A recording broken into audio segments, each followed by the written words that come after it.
Hey, I'm Mr. Ghost. If you love true horror stories, consider subscribing. It really helps the channel grow.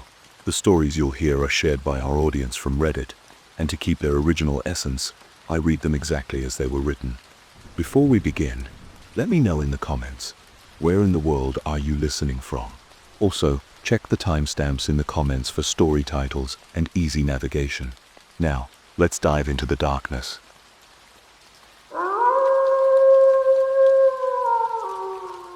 I woke up to strange fog surrounding our house. I woke up to fog. Fog is pretty common in our area. We live in a little valley, and the fog just sort of pools here, especially in the early morning. But this fog, this was different. For one, it was incredibly thick. When I let Tucker, our dog, out for his morning bathroom break, he sprinted into the backyard and completely disappeared. Tucker, our backyard is big, but not that big.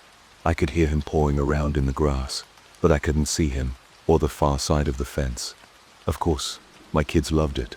Cool, Adrian yelled. It's like we're living in a cloud, Emma said. I was less thrilled. I could hear the cars roaring by on the main road, less than 30 feet from our front door, but I couldn't see them. And probably they couldn't see us. That's a lot of fog. Really dangerous to be driving right now, I said. Reminds me of that time up in Maine, my wife started. Ah yes, the Maine fog story I'd heard 100 times. That's what marriage is, basically repeating the same stories to each other until one of you dies. It was like pea soup, and I pulled back the curtain and peered out the window. Okay, I could see the wind spinners 10 feet from the door and the outline of our row of privacy shrubs, and maybe, if I squinted, I could see the soft outline of the cars passing, but nothing beyond that. Wham! I crashed into a tree. Well, it was a tiny one, little more than a sapling, really. I turned around. The kids were crowded around the sliding glass door with Tucker, watching the fog. They were ready to just jump out there. I wasn't sure I liked that. And even the tow truck couldn't find me. Mary broke into laughter. She always did at the end of the story. I forced a laugh too, pretending I was listening. Daddy, can we go outside? Emma asked, tugging at my hand. I don't know. Please. Fine. Okay. As soon as I opened the door, they rocketed outside and disappeared, sighing. I ran out after them, blindly maneuvering through the white. Wait. Where were they? I stood in the backyard. Thick fog surrounded me. I couldn't see the back door anymore. I spun around, squinting at the hazy outlines of the picket fence, trying to orient myself. Adrian, Emma. We're over here, came Emma's voice, somewhere to my left. I breathed out a sigh of relief and stepped to the left. And there it was, right there, Emma's and Adrian's playhouse. Weird. I'd been picturing myself more to the right, where Mary used to grow roses a few years ago. This is a house on top of a giant cloud, Emma proclaimed. This is a flying scooter, Adrian yelled, making whoosh noises as he pushed the scooter through the mud. I sat on the damp grass, watching them closely as they played. 2 hours later, the fog was as thick as ever. Usually in this area, the fog slowly dissipates as the sun rises. But not this time. At 9 a.m., the fog was still a thick white blanket, obscuring everything that was more than 20 feet away. That's when I realized something else. Our backyard faces a row of other backyards. The one 3 houses to the left has this pair of yappy little white dogs. Don't ask me what kind. They all look the same to me, yapping away at this or that constantly. This morning, they were completely silent. I guess everyone's inside. Then I frowned. Maybe they're inside for a reason. Maybe they know something I don't. I quickly pulled out my phone and shot a text off to a few of our neighbors. 5 minutes passed, then 10. No one replied. Did a few Google searches with our town name and fog, mist, weather. Nothing about it online. I sat in the grass watching Emma and Adrian play inside, idly twirling the phone between my fingers. Mary appeared out of the fog, her silhouette slowly darkening as she stepped towards us. You want to take your morning run? I can watch the kids. No, it's too foggy. She quirked an eyebrow at me. I thought you committed to exercising every day. Yeah, but these are extenuating circumstances. Fog? I could see rain or snow, but fog. Damn it. I'd made Mary my accountability partner in getting fit. After chasing the kids for more than 10 minutes would leave me panting for air, and she was not easy on me. Fine, I grumbled. She smiled smugly. I went inside and put on my workout clothes, then left. The fog was just as bad in the front yard as it was in the backyard. I crossed the driveway, then stopped. Huh? Usually when there was such thick fog like this, our cars would be covered in a thin coating of glistening mist. But today, they looked dry as a bone. Weird. I turned down the sidewalk and continued down, away from the main road. My pounding footsteps were loud in the silence. Houses loomed through the fog like colossal monsters, slowly fading into view. Then I heard whistling, a clear melody, cutting through the fog. It took me 10 more paces until I saw the source. Old Mr. Frank Cambry, out working on his yard. "Hey, Jared," he called as he saw me. I slowed to a stop. "Hey, what's up with this fog, huh?" "Oh, I don't know." He shrugged, then brought the pruning shear back up to the shrub. Snip. We've always got fog. Frank was constantly working on his lawn. It was the pride of his home. Some men like their cars, or computers, or a man cave in the basement. This guy loved his lawn. His bushes were always pruned, his grass always a vivid shade of green, even in the fall. But still, working on the lawn in extreme fog? A little weird, even for him. Then again, I was the one jogging in it. It usually lets up by now, doesn't it? It's almost 10 a.m. He didn't take his eyes off the shrubs. "Snip, snip. I don't know about that," he said, non-committally. "And it's really thick fog. Like thicker than usual. You don't think it's weird?" "Nope." Then he started whistling again, as if to signal the conversation was over. Kind of rude, I thought, glancing at him. Then I continued running, down the sidewalk, taking my usual loop around the neighborhood. The houses passed by me, all dark, all quiet. I was about 10 houses down when the whistling stopped. It didn't slowly fade away, like I'd expect it to as I walked out of range. And it didn't cut off abruptly, either, as if Frank had decided to stop whistling. No, it had quickly faded into silence, like someone turning the dial down on a radio. Huh, that's kind of strange. But I continued running down the sidewalk, thinking nothing of it. It was so surreal. The houses across the street were blurred and washed out, gray silhouettes with no detail. Several feet in front of me, the sidewalk faded into white nothingness. Where the sidewalk ends, maybe in seconds, I'd be careening off the edge of the world into a void of nothingness. What a happy thought. As I got close to home, the sharp barks of 2 yapping dogs jolted me from my thoughts. Ah, finally, my old yappy pals. I kept running, my legs aching, lungs burning, and then I froze.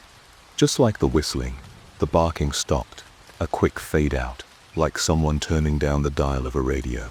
My heart sank. There is something really weird about this fog. It's muffling sound.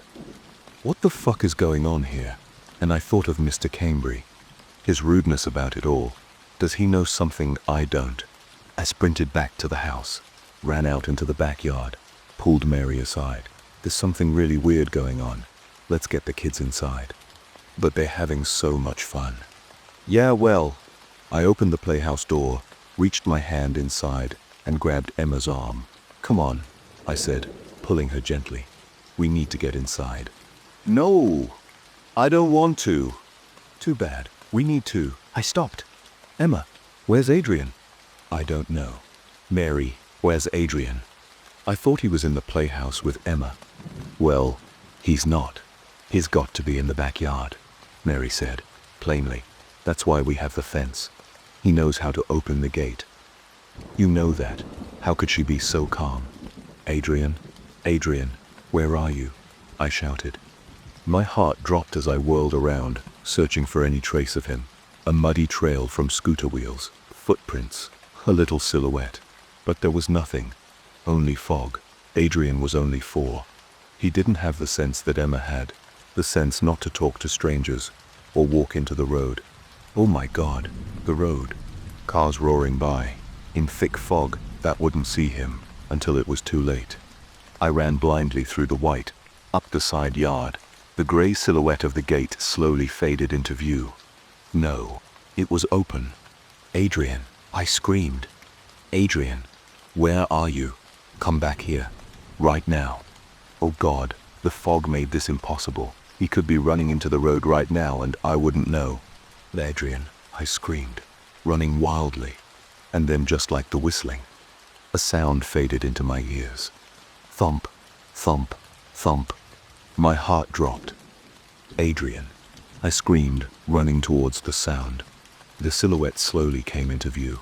Adrian, at the far end of our front yard, standing in the corner between the side of the house and the picket fence, slowly bashing his head into the fence. Thump, thump. Adrian. He took a step, smacked his head into the wooden fence. Thump, feet, slid back in the mud. Took another step. Thump. Adrian. I grabbed him by the shoulders and pulled him away. Why are you doing that? He looked at me blankly. There was a swollen lump on his forehead, already darkening with a bruise. Adrian. He broke eye contact. I don't know, he muttered to the ground.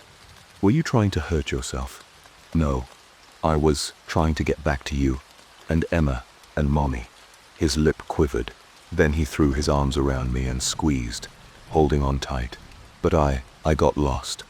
Got lost? In the fog. I glanced around. The fog was bad, but clearly he could see the fence a few feet in front of him. Him repeatedly smacking into it was deliberate. It's okay, Adrian. It's okay. Do you want to go inside and get some chocolate milk? He nodded. I walked him back inside, holding his hand tightly, reassuring him that everything was okay, that it was all better now. But everything was definitely not okay. The fog was still there when the sun set. The four of us sat around the dinner table, eating quietly. Not much to say. Emma was still sulking about outside playtime being cut short, and Adrian just looked around with a listless, empty gaze. My wife attempted to fill the void with rambling conversation a few times, but it never picked up. Thump, thump, thump. That horrible sound repeated in my head, over and over again. Adrian was a wacky kid, and he didn't always look out for his safety. He was fond of doing risky things like jumping off the sofa, spinning in the office chair, climbing on things, but I'd never seen him intentionally hurt himself. Thump, thump, thump, and the dazed look in his eyes when I'd stopped him. It was like I'd woken him from a trance. He was trying to get back to us, and had gotten lost in the fog, so he decided to pound his head against the fence, over and over. I shuddered and pushed my plate of pasta away. You're done? Mary asked. Yeah, I think so. Wow, nobody feels like eating tonight, huh? Can I go play with my dolls? Emma asked. I want to go too, Adrian added. 5 more bites. Both of you, Mary said, pointing her fork accusingly. Then they ran off, and it was just the two of us, clearing dishes from the table. Everything okay? She asked, plunging Emma's frozen dish under the faucet. Yeah, just shook up from the whole Adrian thing earlier. Sure, she grabbed a sponge. That kind of behavior is common though, Jared. Some kids bite themselves or bang their heads to cope with emotions or get attention. He's only 4. He's still got a lot to figure out. Yeah, I guess. That was another thing that bothered me. Mary seemed so calm about everything. About the fog, about losing Adrian, about him banging his head. Years ago she'd been the other way, worrying about everything. When she was pregnant with Adrian, we'd gotten news that something looked wrong on the ultrasound. In the end, everything was fine, but for the few weeks we didn't know, Mary was an absolute wreck. And now, she didn't care. I grabbed Adrian's dish and hit it against the side of the trash can. Fat rigatoni pasta slid off and fell into the garbage with a goopy splat. I slid the plate onto the counter and turned around. I froze. Emma's frozen dish was lying shattered on the floor.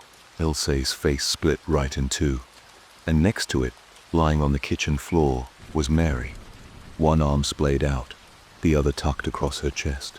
Dark liquid seeping into her pink dress, dripping down from her face. Her eyes wide, blank, unseeing. Mary, oh my God, Mary. I dropped to my knees, reached for her shoulder. Mary, what happened? What? Jared. I whipped around. Mary was standing behind me, holding the frozen dish. Are you okay? She asked, extending a hand to help me up off the floor. I looked down. There was nothing in front of me. My hand was touching empty tile. I'm fine, I stuttered. I grabbed the next plate off the stack and plunged it under the sink, my hands trembling. What the fuck just happened? Did I just hallucinate my wife being dead? I glanced out the window. The fog blanketed the entire backyard, thick and heavy. I could barely see 5 feet into the backyard. I shuddered, and then something clicked. Mary, do you think the fog isn't really fog? She looked up at me. What do you mean? Could it be some sort of smoke or spillover from the power plant, or some sort of gas? My voice was hurried, now frantic. Something that messes with our minds. A drug. She gave me a weird look. No. I think it's fog. She reached over and shut the sink off, then slid her plate in the drying rack. But, Adrian's acting so odd. And I hesitated, then decided not to mention what I'd just seen. Well, I'm not feeling so great either. It's just fog. You're worrying about nothing, she smiled at me, then walked out of the room. I stared out the window. The fog hung in the air, thick as ever. I sat in the rocking chair. Emma was on the floor, drawing pictures with Adrian. Mary's head rested on my shoulder as she read some thriller. But I couldn't stop thinking about what I'd seen. There's a reason why I didn't tell her about it. A good one. A few years ago, I don't even remember exactly when it was. Now, Mary and I weren't in a good place. I'd lost my job, been unemployed for several months, and was turning to alcohol. Some nights, I'd just drink myself silly in the study all night. Usually nothing came of it. The worst I'd do is piss myself and fall asleep. Embarrassing, sure, but nothing more. But there was that one night. The kids were at her parents' for the weekend. I decided to stay home drinking instead of going with her to a friend's dinner party. She came home late, like 1 a.m., later than just a dinner party should go. She'd lost the cardigan too, revealing her strapless dress. By that time, I was the worst sort of drunk. Drunk enough to let my temper get the better of me, but not drunk enough to be sloppy and incoherent. I accused her. You were with Brandon. Weren't you?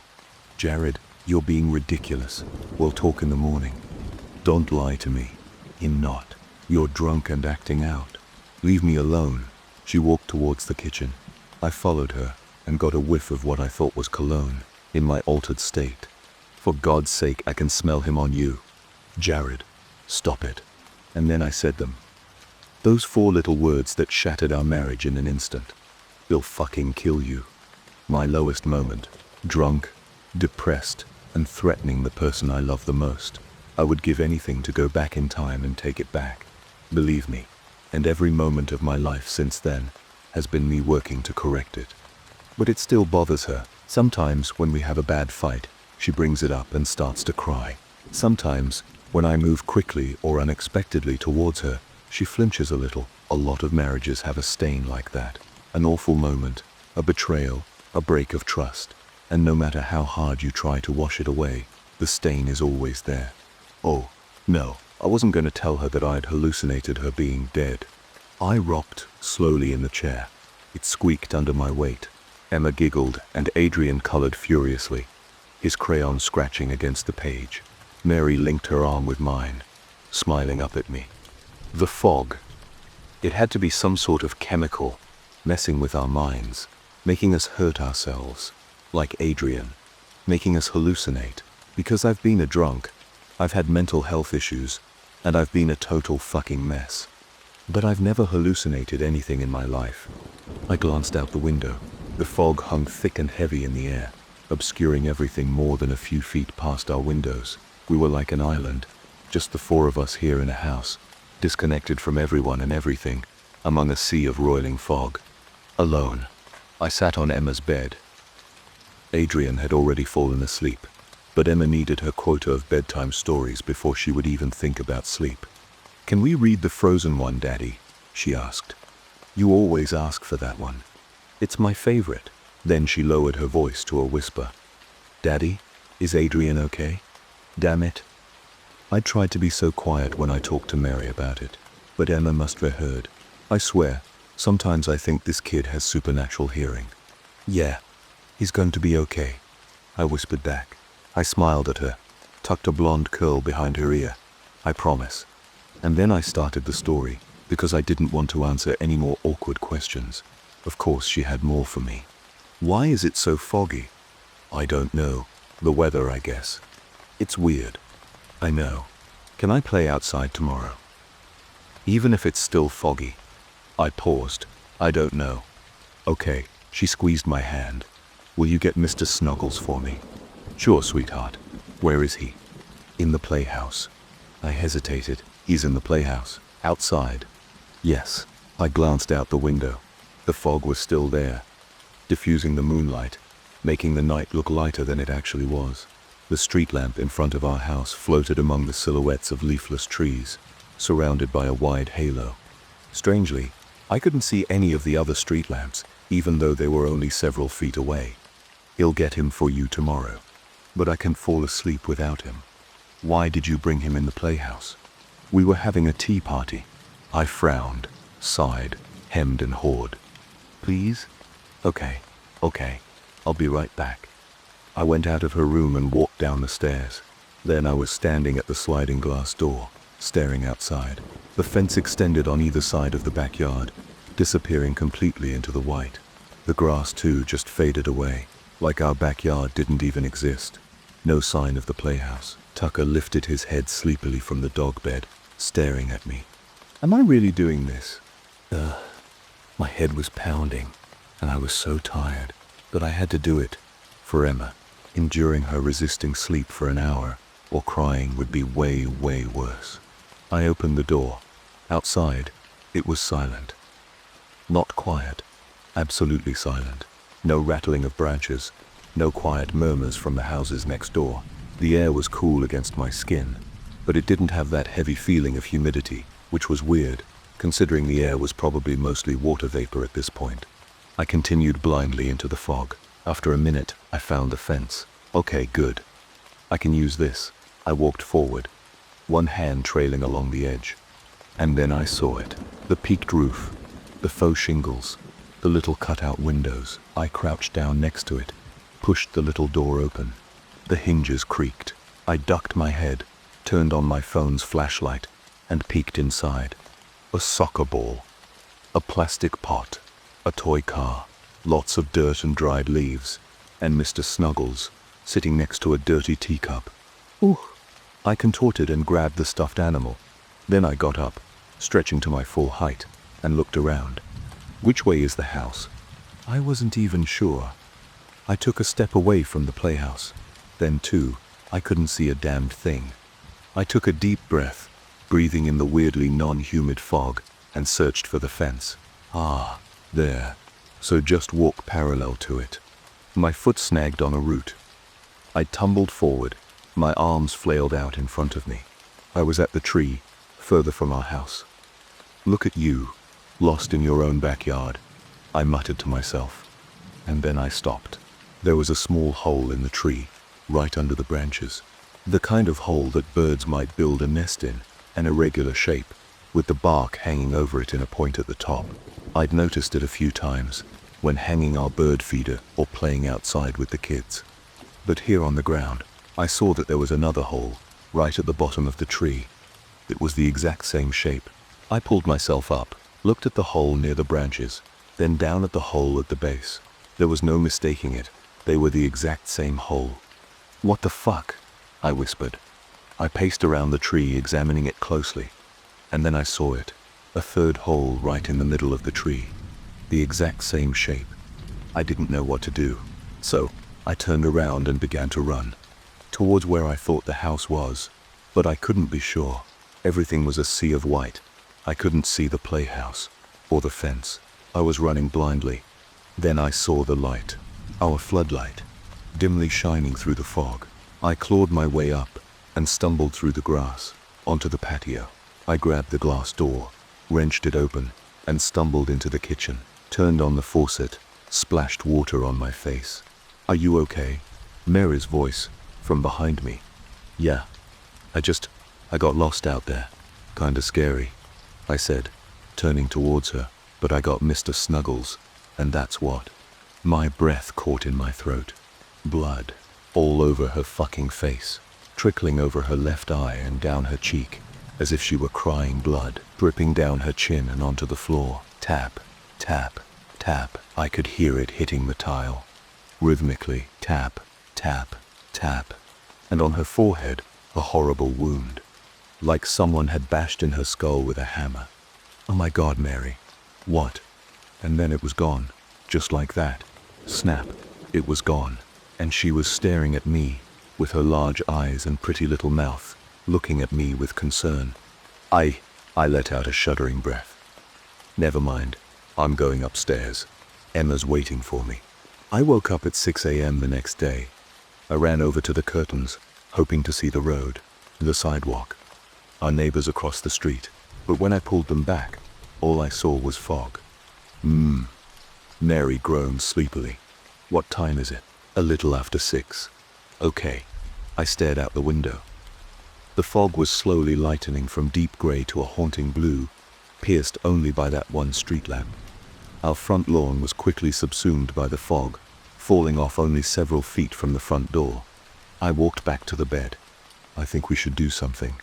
This isn't normal. I turned to her, squeezing her hand. You're right, she started. I think we should. And then she just stopped. No, she didn't just stop, like she lost her train of thought. Her entire face was frozen. Her body was still. Her hand was limp in mine. Mary, Mary, I shouted, grabbing her, shaking her, looking into her eyes. But they were totally blank, empty, lifeless. Like I was looking at a doll instead of a person. Mary. She jolted into motion. Call some neighbors and see what they think. She said the words fast, slurring them like she was drunk. Then she just sat there, smiling at me, like nothing was wrong. Mary, oh my God, are you okay? Of course I'm okay, she said, brightly. No. I faltered, trying to pick out the words. You froze up. It was awful. I thought, maybe you were having a seizure, or... Jared, what are you talking about? What you just did. I didn't do anything. What? You're saying you forget what happened 30 seconds ago. Jared, please, you're acting crazy. No, I'm not. The rest of you are acting fucking crazy. I stood up, backing away. Adrian, smashing his head against the fence. You getting all paralyzed for a second.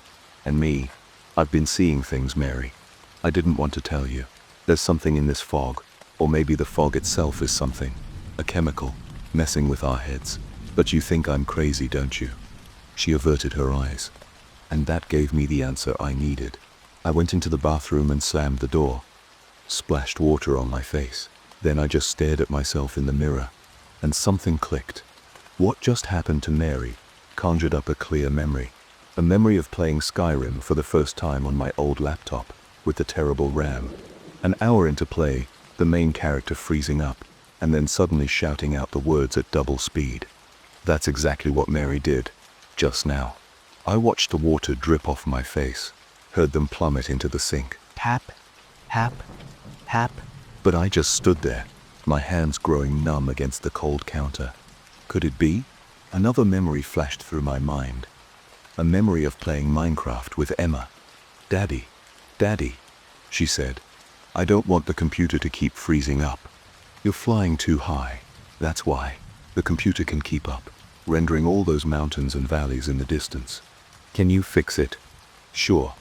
I went into the settings. Changed the render distance so that the computer would only show the landscape within 50 blocks of the player. And that's when the game took on the appearance of thick fog. No, it can't be. But the memories were coming faster. Now, the bark on the tree, with that same damned hole, like a repeating texture had been plastered all over it. Adrian smashing his head into the fence, like an NPC that had gotten stuck in a corner. Mary repeating the same story about the main fog. What if they weren't people? What if they were just sets of code? Daddy, where are you? Emma's voice, coming through the door. I backed away. Tears burned my eyes, and I turned away, trying to hide it. Jared, are you okay in there? Tell her to go away, please. My voice trembled. Jared. When I didn't reply, I heard her muffled tones, then the scattered footfalls of Emma skipping away. I pushed the door open. Mary sat on the bed, eyes locked with mine. She offered me a small, sympathetic smile. Mary. Yes. I opened my mouth, struggling to say the words. To get the confirmation I needed. I didn't want it to be true, but I had to know. I had to. It's so foggy out, I whispered. She paused, blinked, and then she started. It's like that one time in Maine. It was so foggy. No. I opened my mouth, fighting back the urge to cry. Jared, what? Do you even love me? I stepped towards her. Do you even know who I am? Of course, I love you, Jared. You're only saying that because that's what you're programmed to say. Damn it, don't you understand? You're not real. None of this is. She stared at me, and then her face began to change. Her flesh flickered like a malfunctioning TV. Then it rippled, as if made of putty. She slowly stood, took a step, and then she was right in front of me. Blood dripped down her face. Her neck hung strangely to one side. Her arms were stiff, hanging limply at her sides, and she wore that pink dress, the one she was wearing on the kitchen floor, the one she wore when she went out with her friends that awful night. Jared. I turned and ran, down the hallway, into Emma's room. I crouched down next to her, brushing her face, tears running down my cheeks. Emma, please.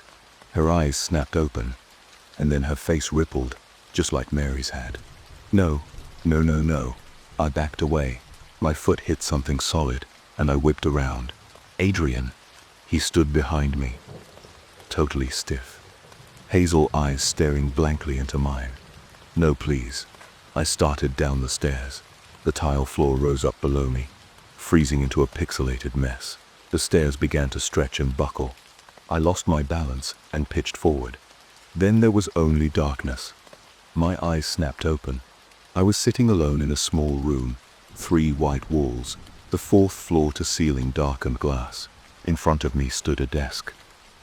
A computer sat on it, the screen black. Several wires trailed up from the ports, leading up from my head. What? I heard whispers, coming from somewhere. Thought I heard the words "he's awake," coming from the other side of the glass. Saw shadows shifting and moving, too dark to make out well. Jared Donahue, a voice said, through unseen speakers. Do you remember why you're here? Emma, Adrian, Mary. Their faces swirled in my head, foggy and distant. Sharp pain throbbed through my head. I glanced at the computer, then the desk, then my hands. My hands, attached to the table with handcuffs. Pain jolted through my skull. The fantasy suddenly evaporated, and the memories came rushing back. All of them. Tears burned at my eyes, and I began to cry. You remember, don't you? The unseen voice said. He'll fucking kill you, I'd said to Mary, on the worst night of my life. But it didn't end there. The memory of what really happened played in my mind, as vivid and horrible as if I were doing it all over again. After saying that, I charged into the garage, grabbed the hammer on the work table. I found Mary in the kitchen, facing the sink, eating some crackers on Emma's Elsa plate. She whipped around, eyes widening, but it was too late. I brought it down on her head. The plate shattered, the body fell, blood everywhere. My entire world gone. Jared Donahue, for killing your wife Mary, you have received the life penalty, a voice said through the speakers. You will continue to see the life you could have had on our computers. And then every day, when we unplug you, you must come to terms with what you've done, all over again. 2. I stared out into the darkened glass. I could barely make out the faces, but among the crowd, I thought I saw 2 teenagers standing together, a boy with hazel eyes and a girl with curly blonde hair. Emma, Adrian, I whispered. They didn't acknowledge me. They just stared, eyes burning with hate as they looked at their mother's killer. I stood in front of the window, staring out at the fog that had rolled in overnight. Emma pressed her face to the glass, and Adrian was whispering, Ooh, over and over again. Such sweet kids. That's a lot of fog out there, I said, as I took a sip of coffee. Mary looked up at me and smiled. Yeah. Reminds me of that one time up in Maine. Ah, yes. The Maine fog story I'd heard 100 times. That's what marriage is. Basically repeating the same stories to each other until one of you dies. I sat down, took another sip of coffee, and listened.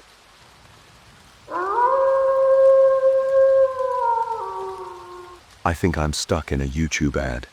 I was sitting on the floor of a yoga studio, in the lotus position. I took a deep breath and then opened my mouth.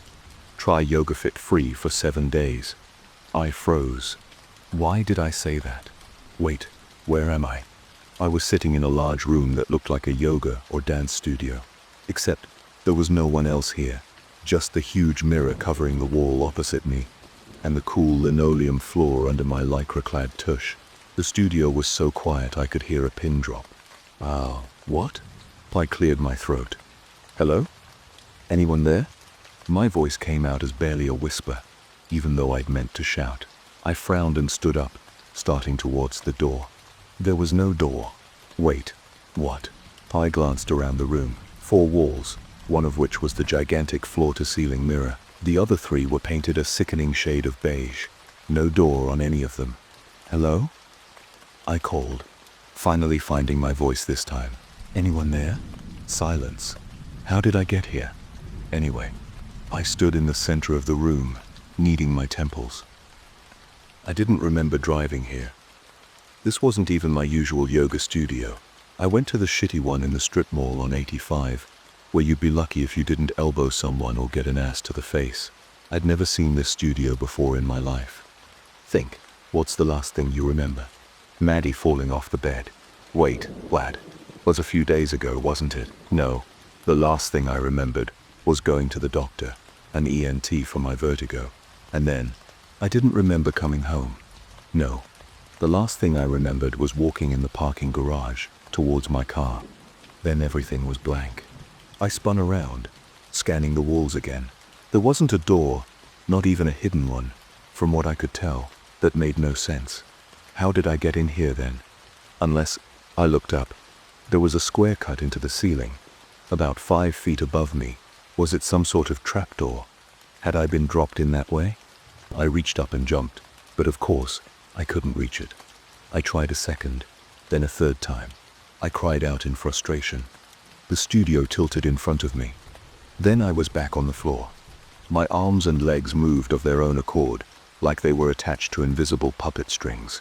My body twisted into the bridge pose, and speakers buzzed to life overhead. A man's voice echoed through the studio. Feeling sluggish and tired? Try the YogaFit app. Only 10 minutes a day can double your energy levels and make you feel calm and relaxed. My body continued moving. I wanted to scream, but my jaws were locked shut. My body stretched into the downward-facing dog position, then cat-cow, then finally lotus. I smiled, even though I didn't want to. Even though every muscle in my body felt like it was fighting against it. Try YogaFit free for 7 days, I said in a chipper voice. Then whatever invisible force was bending my limbs disappeared. I leaned forward, panting, my entire body feeling like it was spasming. What? The actual fuck? This has to be a dream, or maybe I'm having a breakdown, or something. I stumbled up. Then I glanced around the room. There had to be some way out of here. Assuming this was real, which was a big if, I scanned the walls, the mirror, looking for something, anything. Then I saw it. A flicker of movement in the mirror. I stared. There was something off about the mirror. I could see my own reflection, my bleached hair, and my wide eyes. But there was a dim, sort of bluish light, coming from the mirror itself. I scrambled up and ran over to it. Then I cupped my hands and looked in. It was a 2-way mirror. I don't know what I expected to see behind the mirror. Maybe some unshaven creep watching me. Maybe scientist nodding and taking notes. But it wasn't what I saw. Instead, I saw a plain, dilapidated room, which was empty except for a camera perched in the center. It was filming me. Rage shot through me. I banged my fists on the mirror. Let me out. I screamed. Please. I have kids, please. I continued screaming, slamming my fists into the mirror until they ached. The mirror wobbled slightly underneath me, but didn't give way.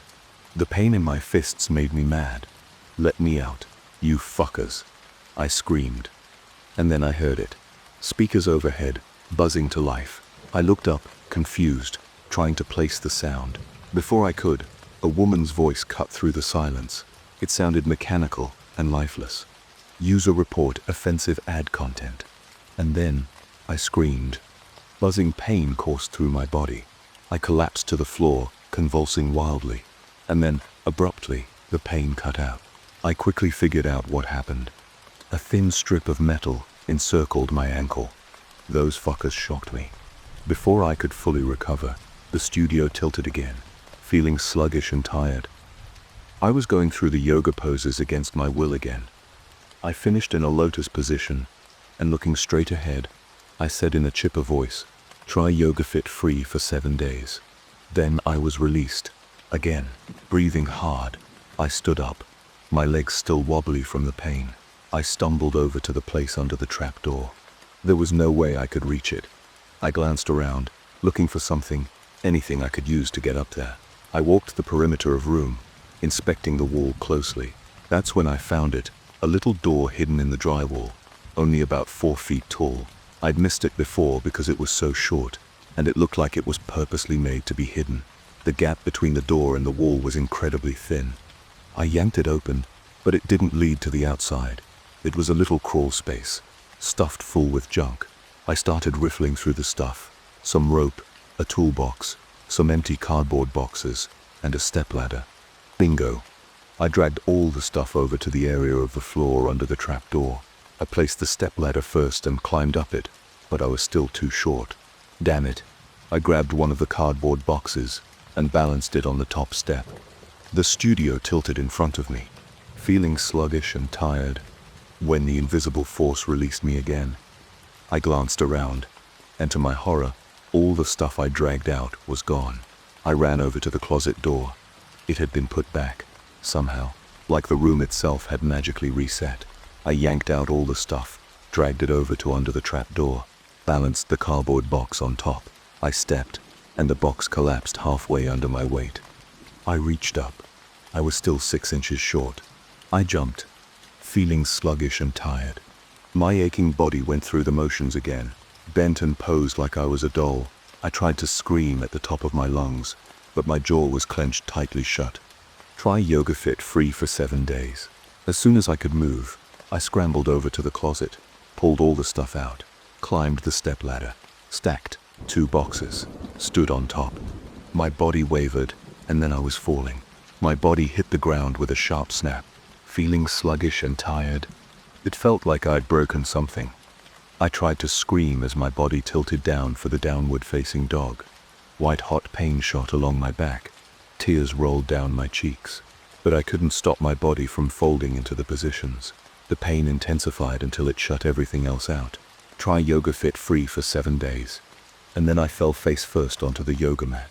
I just lay there, breathing heavily, as the pain began to slowly fade. Minutes went by, and then of course the ad started up again. Feeling sluggish and tired, my body moved, but it hurt a little less. Now, as soon as the whole thing was over, I scrambled to the closet and grabbed everything out.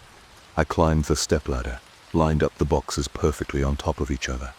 I took in a deep breath and climbed. My body wavered to keep my balance, and I stretched up, praying I could do it in time.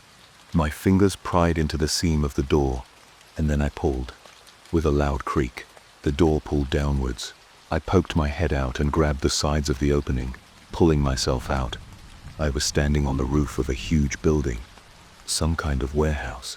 As I looked around, I realized I'd been here before. I recognized the office building across the street. This was on the south side of Franklin, the town 15 minutes from us. I heard the man's voice through the trapdoor. But somehow I'd escaped whatever invisible force was holding me there. Only 10 minutes a day. I walked to the edge of the roof and screamed for help. My ordeal never made the news. It seemed like no one cared that a woman had been trapped in a building and forced to act in some sort of weird ad against her will. The police said they'd investigate, but it's been weeks, and I haven't heard anything. All traces of yoga fits seem to have been scrubbed from the internet.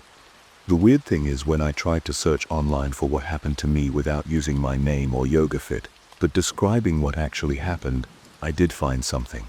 I found comments on YouTube videos and elsewhere. They varied in text and tone, but they all roughly said the same thing. Hey, did anyone see that yoga ad just now? The woman in it, she seemed really freaked out, and then she climbed up on some stuff and tried to escape.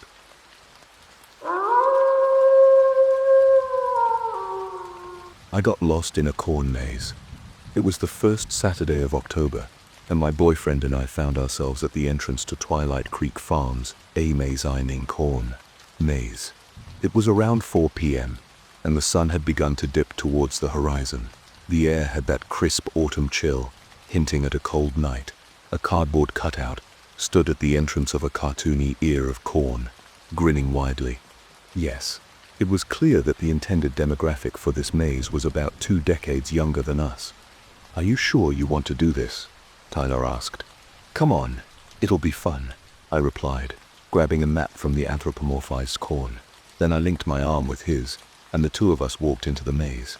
The corn rose up all around us, about 7 feet tall, maybe taller. Our feet sunk slightly into the muddy ground. In retrospect, it probably wasn't a great idea to go corn mazing after such a heavy rain, but whatever, we were here now.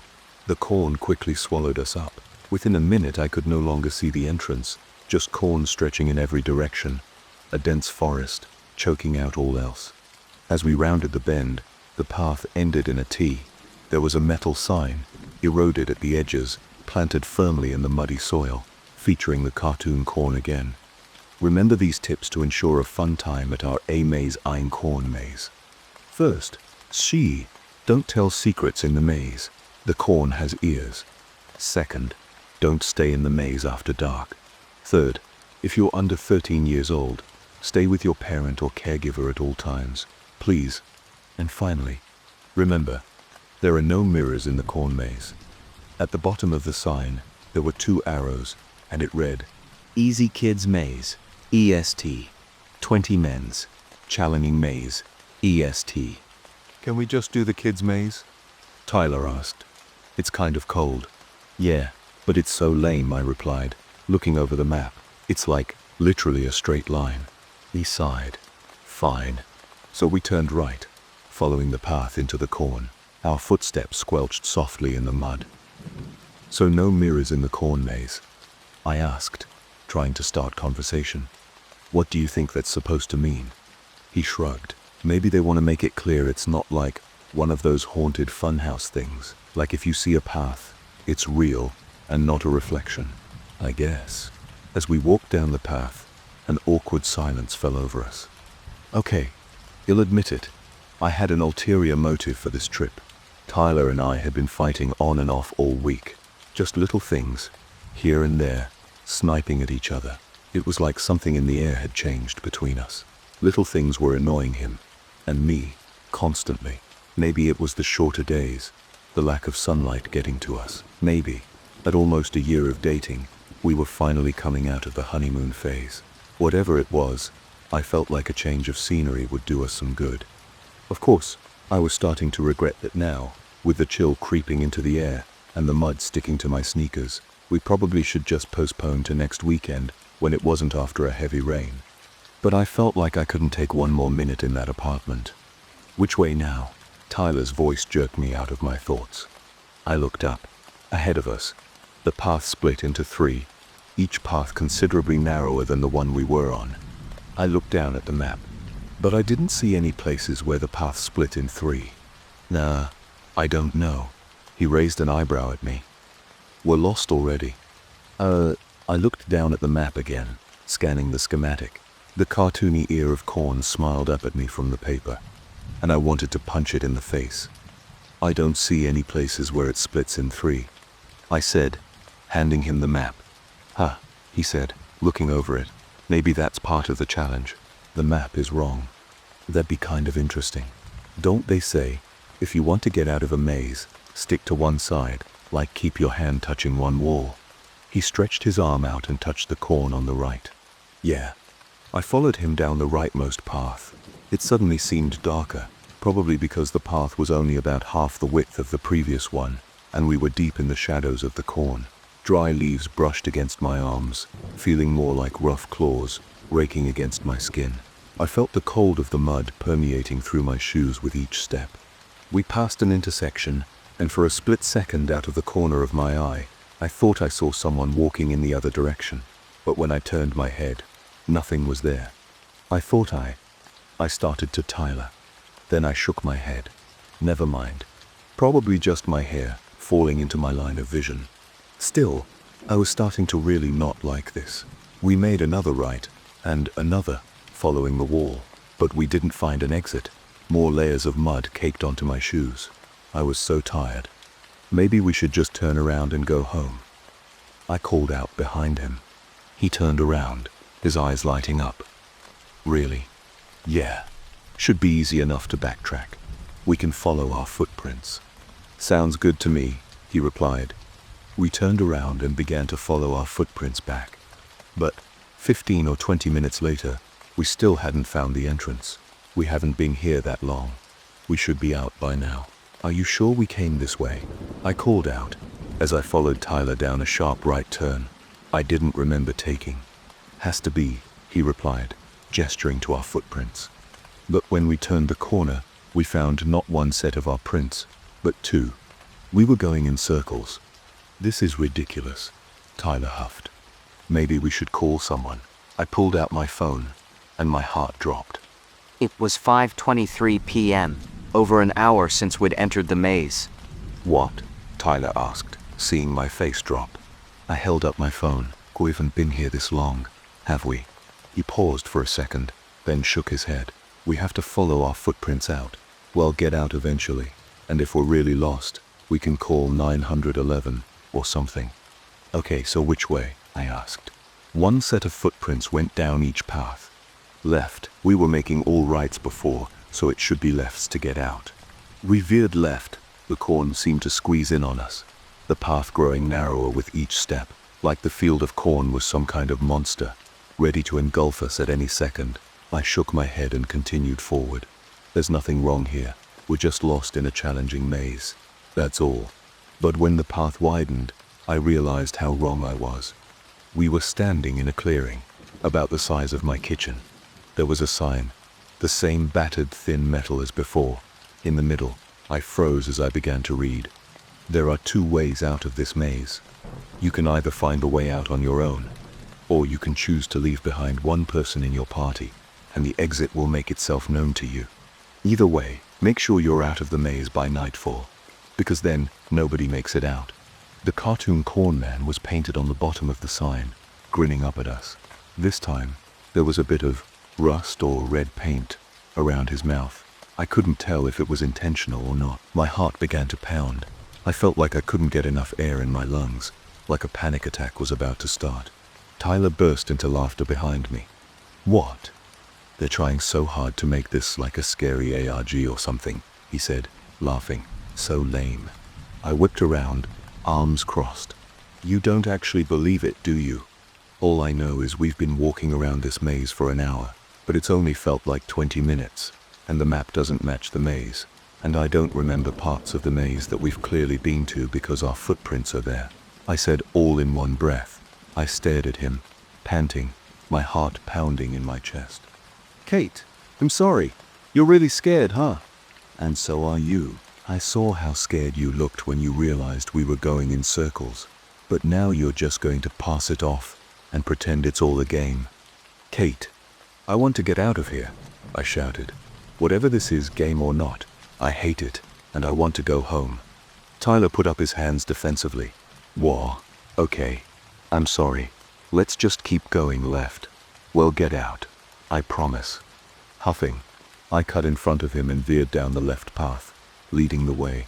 My shoes squelched loudly. The path narrowed again, corn clawing at my shoulders and hips. We curved left and right, and then, to my relief, the path opened up wider in front of us. We're out. We're. The hope leaked out of me like a deflating balloon. The path did open up into a much larger area, a clearing, like the last one. But I hadn't remembered seeing the clearing, despite footprints trailing all over it. Our footprints, crisscrossing, frantic, some clearly made by us running, the depressions in the mud deep and smudged. I turned around. No, Tyler wasn't behind me. My legs went weak underneath me. "Tyler," I shouted. The path curved behind me, disappearing into the darkness. No sign of Tyler. I scanned the corn surrounding the clearing, but it was dark and shadowy and infinite, stretching in every direction. Tyler. The corn rustled somewhere to my left. I glanced over, but I couldn't see anything. The corn was too dense, the shadows too dark. The sky was darkening now, threatening dusk. It was nearly pitch black in the shadows of the cornfield. I stared at the mess of footprints on the ground. What the hell is going on? I pulled out my phone and called Tyler. It rang several times, then voicemail picked up. Fuck. I called him a second time, and a third. He didn't pick up. For a while I just stood there, calling his name. The sky deepened to dark blue above me. The corn rustled in the breeze, stretching in every direction. Birds soared to their nests, chirping. Then the chittering of bats overhead filled the silence. There were two paths at either end of the clearing, one curving left, one curving right. Now, they were pitch black, like looking into the deepest of forests, choking out every last bit of light. I turned on my phone's flashlight and swept it down the entrance of each, but nothing appeared to be there, just stalks and stalks of corn, all lines and shadows overlapping each other. And then, finally, I heard something. Somewhere, down the left path from just out of my view, I heard a soft whimpering sound. Tyler. A rough whisper. Kate. I approached the path, my heart pounding in my ears. I held the phone out in front of me, lighting up the path. Tyler? I whispered, and then I saw the blood, the patch of wet and dark, mingling with the mud. I swept my flashlight over the corn. The beam of light fell on a bloody hand, lying in the mud, just a few feet within the corn. I jerked the flashlight back, revealing an arm and then Tyler's face. He was so pale. His eyes were wide. His cheeks were smeared with blood. Kate, he groaned, a horrible gurgling sound, mingling with his voice. I'm coming. I'm going to get you out of there. I tried to force my way through the corn, but it was impossible. They were planted only 6 inches, maybe a foot apart. I didn't have the strength to bend or snap them. Tyler, what happened?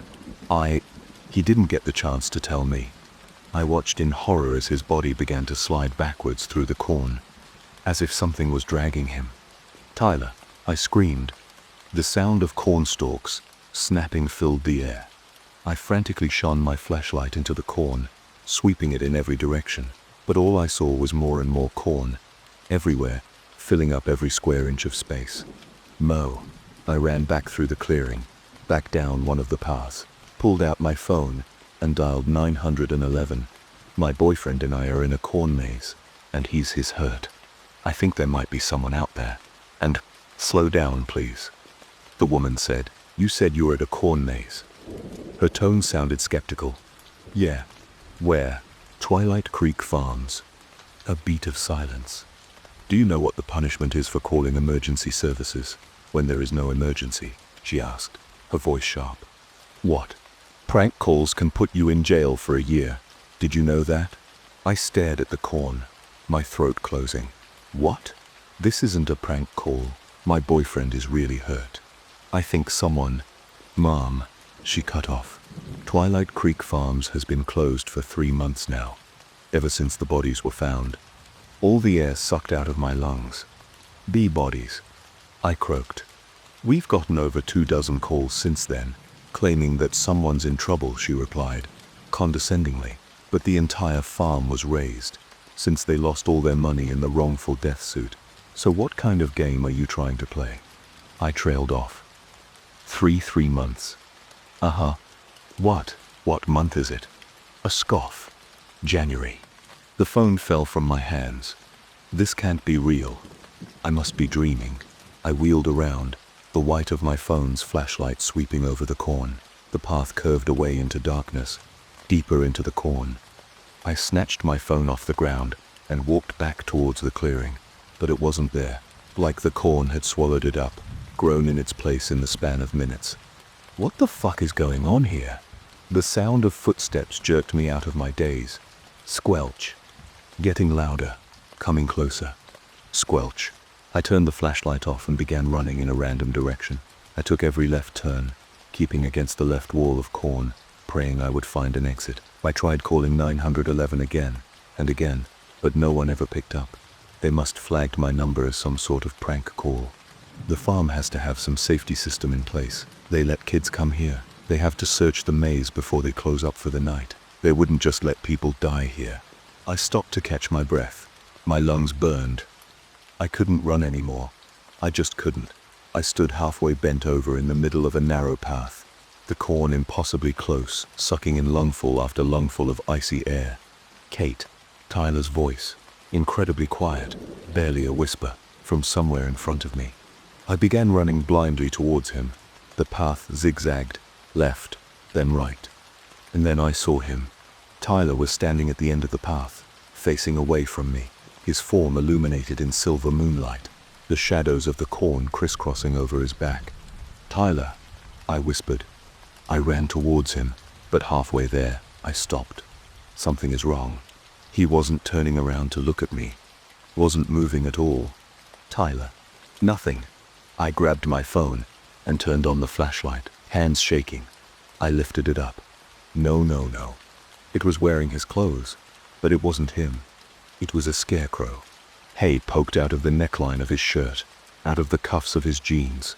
His hands were just bunches of hay, girdled with twine. Stray pieces of hay scattered the ground, falling out of his hiking boots.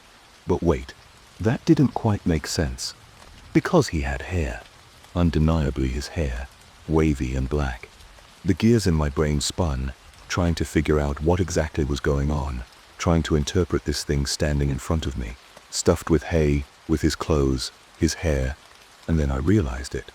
The body was a scarecrow, but the head was not.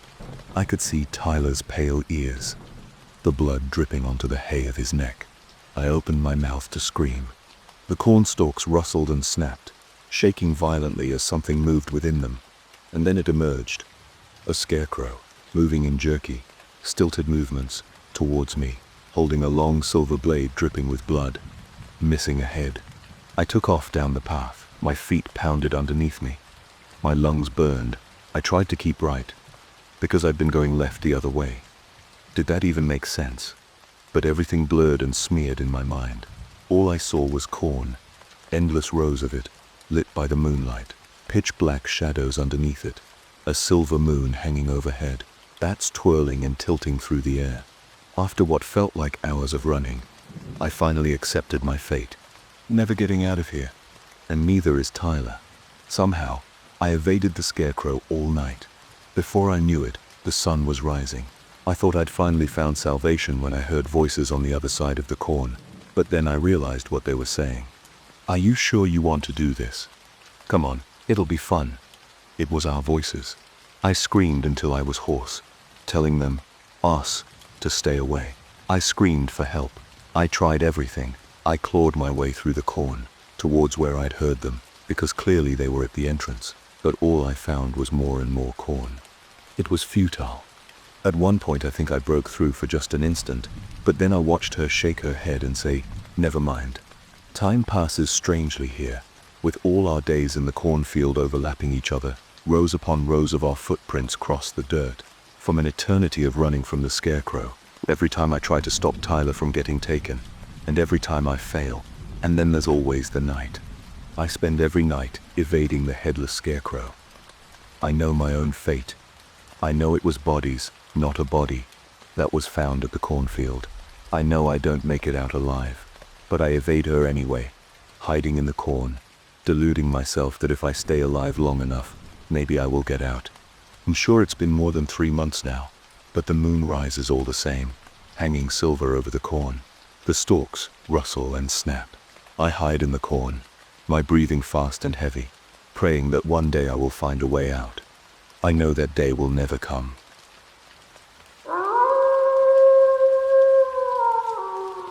I work at a motel. I think Skinwalkers are staying here.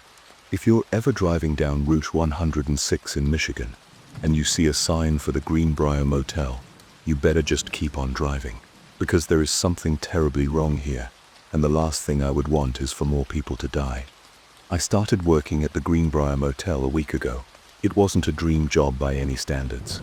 Night shift at the front desk, checking people in and out, doing some inventory in the back. I liked the peace and quiet though.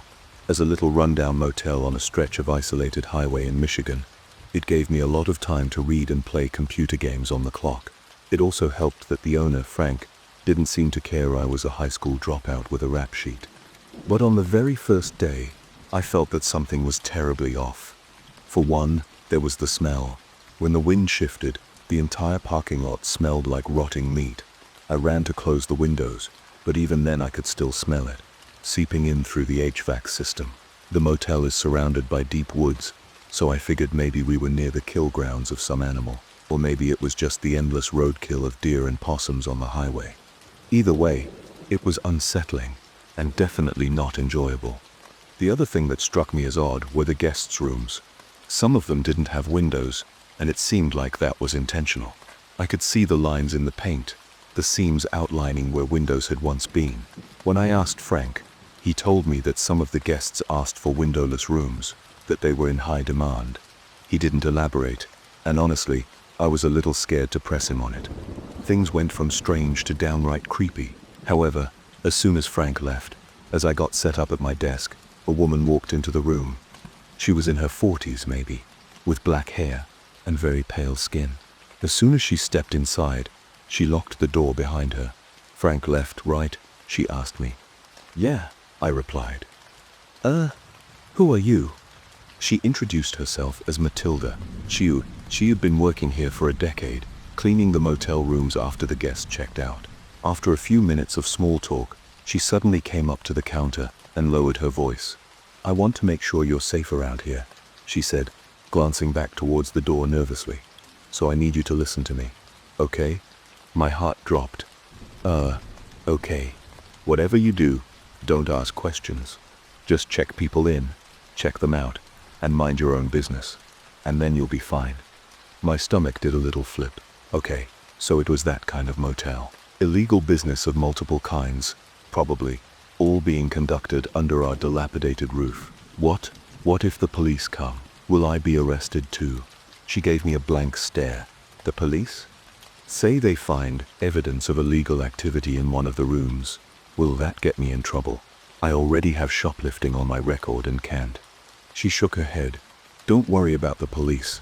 Just don't ask questions, and don't make eye contact, or look at their faces for too long." I swallowed. They don't want witnesses. They don't want me to be able to pick them out of a lineup, I thought. Okay, I won't ask questions, and I won't look at them for too long. Got it? She smiled at me. "You have nothing to worry about." As it turned out though, I had quite a lot to worry about.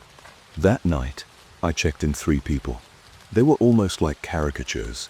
A big strong guy in sunglasses that looked like he'd stepped right out of The Godfather. A woman dressed to the 9S, wearing more makeup than a clown. A skinny young guy in a hoodie that smelled of something chemical and strange.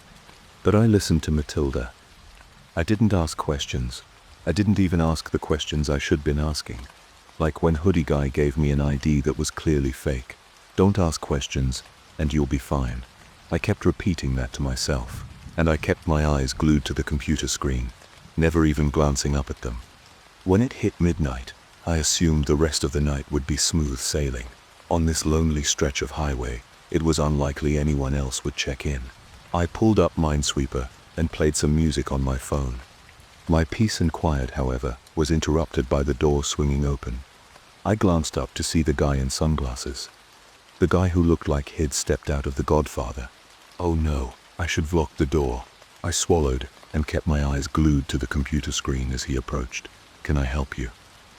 I asked, watching him in my peripheral vision. "Do you have any razors for purchase?" I froze. Razors? At 2 a.m.? I instantly got a mental image of him slashing someone up in his room, blood all over the sheets, soaking into the carpet. No, we don't have any razors," I said, keeping my eyes on the computer screen. "Can you just check in the back, please?" I swallowed. I really didn't want to go check. As soon as I turned around, he could do anything: pull out a gun, tackle me, force me into a chokehold and keep me hostage. But refusing him was just as bad, if not worse. It might make him mad. Really mad. I sat there, staring at Minesweeper on the screen, weighing my options, paying close attention to him out of the corner of my eye. And that's when I saw it. There was something off about this guy. His sunglasses looked like they were slightly too low on his face, like the eyes they were covering weren't in quite the right place. And not only that, but I couldn't see his eyebrows poking above the frames, or the contours of his brow ridge.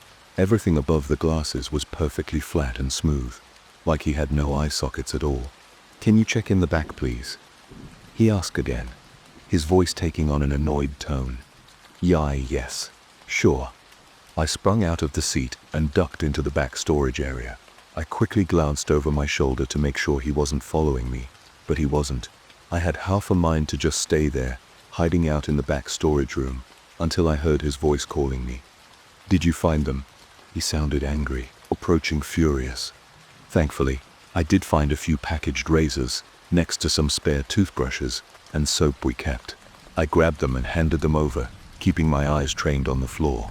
"Thank you," he said, sounding pleased. And that was it. He turned around and left. As soon as the door shut, I ran over and locked it. I closed the blinds and sat back down at the front desk, my heart hammering in my chest. All I could picture were the strange contours of his face. And as I sat there, I realized something. All three guests that I'd checked in since the start of my shift, the Godfather guy, the makeup woman, the hoodie guy, had something covering their face or head. I mean, I wasn't exaggerating about the woman having enough makeup for a clown. She was wearing foundation so thick that it cracked around the corners of her eyes and lips, and wore false eyelashes so long they gave the appearance of spider legs.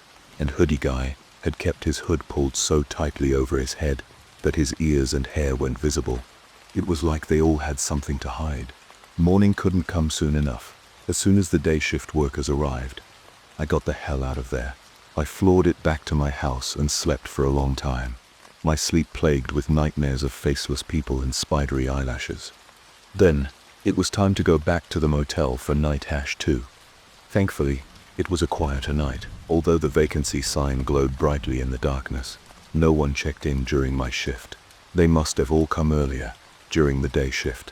I locked the door, sat down with a cup of coffee, and enjoyed getting some reading done in the quiet. Unfortunately, the quiet didn't last long. Around midnight, I heard a loud slam from outside. I threw my book down and ran over to the window. The door to room 16 was wide open. I looked around. Nobody appeared to be outside. The parking lot and the sidewalk were empty. The room itself was dark. None of the lights were on. I walked over to the computer and looked up the room. To my surprise, no one had booked it for tonight. Should I go out and close the door? I hesitated. It was late.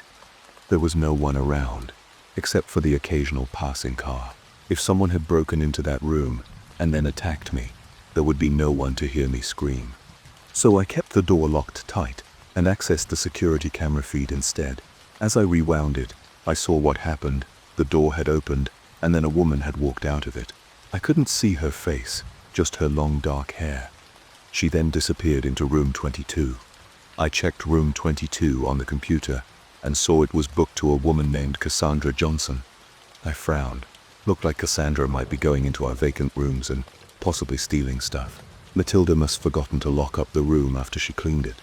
I sighed, opened the door, and began walking towards the open room. I thought of knocking on room 22, but then thought better of it. Keep your nose out of other people's business. I'd just lock up room 16 and go back to the lobby, like a good little employee. I walked towards to the open room, but as soon as I got close, a horrible smell wafted out of the room, like something rotting, decaying. My stomach turned. What did Cassandra do in there? Throw up? Stash all her garbage in there? I reached into the darkness of the room. Bracing myself, I flicked on the light. The room looked normal. The bed was made. The carpet was clean, but the smell had only intensified. I pinched my nose as I glanced around, starting to feel nauseous, and then I saw it. There was something on the carpet. just barely poking out from the other side of the bed. What is that? It was tan and folded over itself, like a beige sheet or pillowcase had been bunched up on the other side, but all our sheets were white. I stepped into the room, my heart pounding in my chest. "Hello?" I called out. Nothing. The smell got even worse as I approached the bed. Nausea washed over me. I forced myself to keep going, pinching my nose, swallowing down the urge to throw up. I peered over the side of the bed and froze. There was a pile of beige, slightly translucent material folded over itself on the other side, but I instantly recognized certain shapes attached to it, awfully familiar shapes, like 5 fingers, resembling a glove made of skin, poking out from under one of the folds. It looked like someone had shed their skin. I stepped back, my legs shaking underneath me. No, there's no way. It can't be. I backed away, towards the door, my throat dry, because it didn't make sense. It didn't even make sense with a horrible crime. There wasn't any blood on it. It hadn't been cut off someone. It was like a snake skin, clean and perfect, holding the shape of its wearer like a ghost. I ran out of the room and saw, walking towards me down the sidewalk, the woman from room 22. Strands of her dark, straight hair hung over her face, but I could tell through her hair that there was something wrong with her face.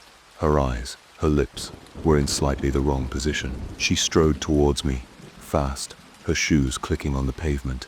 I didn't want to find out what she'd do if she caught me. I whipped around and ran as fast as I could. I could hear her behind me, but I forced myself to go faster and faster until I was inside the lobby. I clicked the lock shut and collapsed in the back room where she couldn't see me. That's when the whistling started. Just outside the door, I could hear her whistling. The source of the sound shifted as she circled the lobby area, looking for a way in. I heard it at the door, then at the back, then through the side windows, then back at the front door. This went on for an hour. Finally, the whistling faded, but I didn't move. I stayed there, huddled in the back storage room, until dawn broke. As soon as the day shift arrived, I booked it out of there as fast as I could. I wanted to quit, with everything I am. I wanted to just walk away, but I needed the money. I already knew how hard it was, finding a job with a rap sheet. It was either go back to the job or face eviction. So, I went back. When I got on shift though, I pulled Matilda aside and told her what I'd seen. I asked her again and again if my life was in danger, asked her what the hell was going on here, if other people were in danger too. I promise you, as long as you mind your own business, you'll be safe. So that's what I did. I minded my own business, and for the next few days, nothing of note happened. Sure, there were a few people who checked in that were wearing hats or sunglasses or extra makeup, but I just tried to avoid eye contact with them, tried to keep my head down and my nose out of other people's business. But then came the night of November 14th. It was raining that night. The rain came down in sheets, and every so often, I heard a peal of thunder shake the windows. I wasn't expecting anyone to come in that night, as I hadn't seen that many cars driving by on the highway. The rain seemed to keep everybody in. But then I heard a knock. When I looked up, I saw a man staring in the window. A chill ran down my spine. He was wearing a hoodie that hid his head and kept his face mostly in shadow, and he was rather aggressively banging on the window, like he was in a hurry. I grabbed the mace I kept under the counter and slipped it into my pocket. Then, I approached the window. "Do you have any vacancies?" he asked in a low voice, barely audible above the pounding rain. The vacancy sign glowed brightly behind him. There's no way he could have missed it. "Yeah." "Come on in," I said, unlocking the door with one hand and gripping the mace in my pocket with the other. He stepped inside. Rain dripped off his jacket and onto the floor. I barely glanced at him, turning around and walking back around the counter. Then I sat down at the computer, keeping my eyes fixed on the screen. In my peripheral vision, I could see him, leaning over the counter, his face only about a foot or two from mine, so close that I could smell the stale mothball odor coming off his clothes, so close I could hear drops of water plopping onto the counter from his sleeve. "Can you go faster?" he asked, his voice raspy in his throat. "Sorry, sir. I'm going fast as I can," I replied, my heart starting to pound. "It's an old computer. My fingers slipped on the mouse as I rushed to click the buttons. I don't have all day, he growled, looming even closer to me. I wanted to look at him. My eyes were itching to glance up at the man that was 6 inches from my face, but I forced myself to stare at the screen. Whatever the hell was going on here, I was not going to be a witness. I was not going to look up and find myself face to face with a Smith & Wesson. "Your name?" I asked. As soon as the words came out of my mouth, I froze. I needed a name to book the room. That's all, but maybe he wouldn't see it that way. Maybe I wasn't supposed to ask for names. Maybe that was part of Frank's understanding with certain guests. Thankfully, nothing happened. After a second of hesitation, he replied, "Daniel Jones." The name struck me as fake. Common first name, common last name. But who even cared at this point? I typed his name into the system and completed the booking process. He paid for the room in cash, which was another unnerving detail, but I tried not to worry about it. I turned my back and took a key off the hook. "Room 7, I said, handing it to him. He thanked me and then waited by the door. I waited for a minute, then 2, but he didn't leave. "Do you need something?" I asked, careful not to make eye contact. "Can you escort me to my room?" Oh, hell no. There was no way I could go out there, in the middle of the night, with this creepy guy. That was like a death sentence. I glanced out the window and spotted his car, a beat-up sedan in one of the nearby parking spaces. The murder scenario played out in my head. Shoves me into the hotel room, kills me, sticks my body in the trunk, throws it in the middle of the woods, or maybe worse. Maybe my skin would end up crumpled on the floor of one of the rooms. Maybe he'd take my form, or turn me into something that sheds its skin like a snake, that has eyes too low on its face, or no eye sockets at all. And the longer I looked at him, in the corner of my eye, the more I noticed how unsavory he looked. There were smears of dirt on his sleeves, and on the hem of his pants, like he's been digging a grave. The voice in my head added. His face, half hidden in shadow, was sunken and gaunt. His jaw was covered in grey stubble, and his teeth were a horrible shade of greyish yellow. Can't you just go yourself? I have something that I need to do here. My boss is going to be mad. You can take 2 minutes to walk me to my room, damn it." I sat there in stunned silence. He sounded furious. My heart pounded in my ears. "Okay," I said, finally. My fingers curled around the mace in my pocket, and then I joined him by the door. "He'll walk you to your room." He didn't thank me. He just grabbed the door and swung it open, nearly letting it swing back in my face. I stepped out into the pouring rain with him. The parking lot was a lake, and our feet sloshed loudly through the water. The cold water seeped through my sneakers, and I shivered. I followed the man to his car, staying a good 15 feet away. He popped the trunk, and I held my breath, but thankfully there was only a duffel bag inside. He hoisted it on his shoulder and started for room 7. I followed him at a distance, staying several feet away, watching him fidget with the key. "You got a lot of other people staying here right now?" he asked, as he slid the key into the lock. "Some," I replied. "Not great weather for it." "Not really. The storm's supposed to clear tomorrow. It'll be good weather then." Wow, this is taking a while, I thought to myself. That's when I looked down at his hands and noticed that he wasn't really trying to get into his room. He was just inserting the key, pausing, and then pulling it out, over and over again. He was stalling for time. He was keeping me here, on purpose. I looked up from his hands, just in time to see him staring at me. His blue eyes were intense, studying me. I wanted to run away. Every inch of me was screaming to get out of there. But the guy had 6 inches on me, and was really thin. He'd probably catch me in seconds. I was never much of a runner. I slipped my hand in my pocket, curling my fingers around the mace. "Do you need help getting into your room?" I asked. He shook his head. "I'm going to go back to the front desk," I said, taking a step back. As soon as I said that, he froze. His eyes widened as he stared at me. Slowly he shook his head, his lips stretching into a grimace that revealed his yellowed teeth. "Don't go," he growled, his voice barely audible above the rain. "Stay exactly where you are." I leapt into action. I whipped the mace out of my pocket and held it in front of me. pointing it right at him. "Don't get any closer." My finger hovered over the trigger, and then I heard it. Someone was whistling. Behind me, somewhere in the rain. The song cut through the pattering raindrops like a knife. It was the same eerie tune that woman had whistled a few days ago. "I'm sorry," the man said quietly. His blue eyes locked on mine, but I needed bait. I stared at him. My brain couldn't even process what he was saying. Bait. I took a stumbling step back. The whistling grew louder. I whipped around. Through the rain, I could see someone walking through the parking lot, barely lit by the flickering street lamp. The mace fell from my hands and clattered to the ground. Then I turned and ran as fast as I could towards the lobby. The whistling stopped, and then I could hear loud, splashing footsteps, growing louder with every second behind me. I swung the door open, slammed it shut, and turned the lock. I pulled the blinds down over the window, panting. I parted them with my fingertips and peered out into the night. There was a woman standing in the parking lot. The same woman I had seen a week ago. Her hair and clothes were drenched with rain, but she was smiling. This big, lopsided grin that sent chills down my spine. And her eyes were strange, wide and wild, incredibly light blue. In the darkness, it almost looked like she didn't have irises at all, just 2 pinholes for pupils, staring right at my door. No.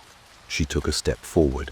I ran over to my desk, grabbed my cell phone, started dialing 911. Come on. 911. What's your emergency? Hit me at the Greenbrier Motel, and there's this guy, and this weird woman. Thump. I was cut off by a loud thump nearby. I ran to the window and peered out. The man who'd booked room 7 was running towards the woman. He was holding something up in the air. A short dagger, gleaming silver in the rain. He's attacking her. I screamed into the phone. The woman's face changed. Her features twisted. Her grin crept up to her eyes. Her arms crackled and stretched. She blinked, and her eyes turned pure white. Her body twisted unnaturally at the waist, so that she was facing the man. With fast, jolted movements, she leapt at him. Within seconds, he was dead. She stood on all fours above him, her knees bent the wrong way, her fingers far too long. With another horrible crackling sound, her neck stretched out 2 feet long, twisting and serpentine. And then she looked at me. I leapt away from the window with a scream. "What's happening?" the operator asked me. "Sir, please, tell me what's happening." I opened my mouth, tried to speak, but only a squeaking sound came out. By the time I made it back over to the window, the woman was standing there looking down at her kill. She looked normal. Then she stepped over his body and walked towards the rooms. To my horror, she pulled out a key and opened room 22. Then she disappeared inside. The police arrived a few minutes later. In strings of gibberish, I begged them to check room 22, that something horrible was lurking inside. But then they knocked on the door. A completely normal-looking woman opened it. I watched from the lobby. I couldn't hear that much of their conversation over the pouring rain, but they weren't arresting her, weren't accusing her. They seemed to just be having a friendly conversation, asking her what she'd seen. Then they thanked her and came back to me. "We'll need to see the security tapes from tonight, please," the officer said, in an accusing tone. But when I showed them the tapes, they got quiet.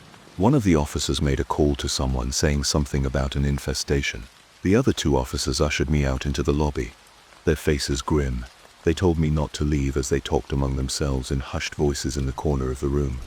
Then they approached. "You didn't see anything tonight," the tall man said, leaning in close. "You got that. But what about—" "Listen to me very carefully," he interrupted, lowering his voice. "You didn't see anything, just like you never shoplifted in your life." "What? You understand me?" he asked. The silence stretched out between us. "Yeah, I got it," I said, my voice wavering. "I didn't see anything. I left the motel and never went back. I planned to never speak of what I saw, to keep my mouth shut, just like they told me to. But after losing many nights of sleep, I realized that I need to warn people. I need to warn you.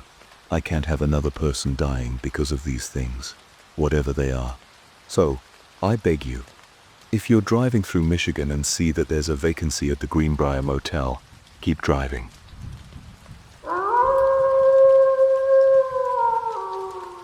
Our house is breathing. We'd given up our dream of ever owning a house long ago. We'd been priced out post-COVID, plain and simple. I'd accepted our fate. We'd be renting a 3-bedroom ranch from some old guy named Leonard that measured the nicks in the wall with a micrometer. We'd keep forking over cash every month, year after year, always treading water, in danger of drowning at any time. But then we found 27 Hillside Lane, and all of that changed. It was priced way below market value. I should known then there was something wrong with it. Water damage, fire damage, wasps in the walls, maybe even a ghost or two. But the house passed inspection, and it was now or never. We bought the house. It was the biggest mistake of our lives. I first noticed it when I was cooking dinner on day 4 in the new house. As I lay breaded chicken into the oil, cursing out my picky kids, who would only eat the most time-intensive of meals, I felt a soft breeze on my arm. I dismissed it until I turned around, felt it a second time, across the middle of my back, like someone was reaching out and caressing me. I held my hands out and closed my eyes, focusing on the feeling, but there was no denying it. There was definitely a breeze. I checked the vent hood thing, something our previous kitchen didn't have, something that was still utterly perplexing to me. Eric, did you turn the vent on? I don't think so. Why? I feel a breeze. It couldn't be the heating system. It was an old house, with baseboard heat and unit air conditioners, built around the 1930s. The real estate agent never told us the exact year, and the Trulia listing played that nasty trick where someone had entered the year it was renovated as the year it was built. Looks like it's off, Eric said, checking the hood. Do you feel it though? He stood still in front of me, concentrating. Yeah, I guess I do, he said finally. So that was it, then. We'd bought a drafty old house with shit insulation. Of course, there had to be something wrong. We'd bought the house in September when it was still warm. Now, well into October, we were getting those bone-cold nights where the air just pulls the warmth out of your skin. We were going to be in for a terrible winter and terrible heating bills if this was really how drafty the house was. Except the breeze didn't feel cold. It almost felt warm. The chicken was starting to burn. I ran over and grabbed it out of the oil with tongs. Eva, Hayden, dinner.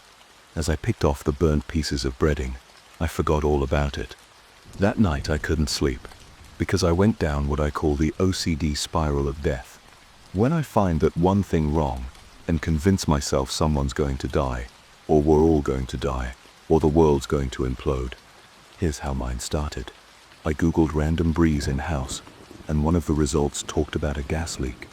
I had replayed Ava and Hayden's funerals in my head 3 times before I picked up the phone and called the gas company. The kids were already asleep, and it was after hours, but I didn't care. I would not be sleeping until I was sure the house was safe. The guy that rang the doorbell was a young, spindly guy of maybe 22. He wandered in carrying a heavy toolbox. Eric had already gone back to bed, thoroughly annoyed that I'd called anyone in the first place. You're overreacting. We're not going to die. Do it in the morning. Normally I'd snipe back at him, but in the interest of time I simply ignored him. So where do you feel the wind? The young guy asked, getting set up. The kitchen. He pulled out some sort of meter. It let out a beep. He roamed around the room, then went upstairs and down, pulled out another meter, and did the same thing. No gas leak, he told me, as he set down the meter, pulled out his phone, and shot off a text to someone. I hope he knows what he's talking about. But everything else looks normal. I pressed. Oh yeah. Your CO2 levels are a little high. How many people you got living here? 4. Really? Just 4? Any pets? No. I guess it's poor ventilation. Or something. Everything else is normal though. Red on. Natural gas. VOCs. He started telling me how I could buy an air quality meter on Amazon, but I wasn't listening because I felt it again. The breeze. It was against the nape of my neck, against my ears and my cheeks, fluttering all the little flyaways that had escaped my ponytail. And I realized something. The breeze was changing direction. The little hairs on the nape of my neck fluttered one way. Then, a few seconds later, they fluttered the other way. What the hell? Do you feel it? Right now? The breeze? Yeah, I do feel it, actually. Does it seem to be going opposite directions? Like in, out, in, out. I trailed off, swallowing. Like someone's right here, breathing. He stared at me. Then he lowered his voice.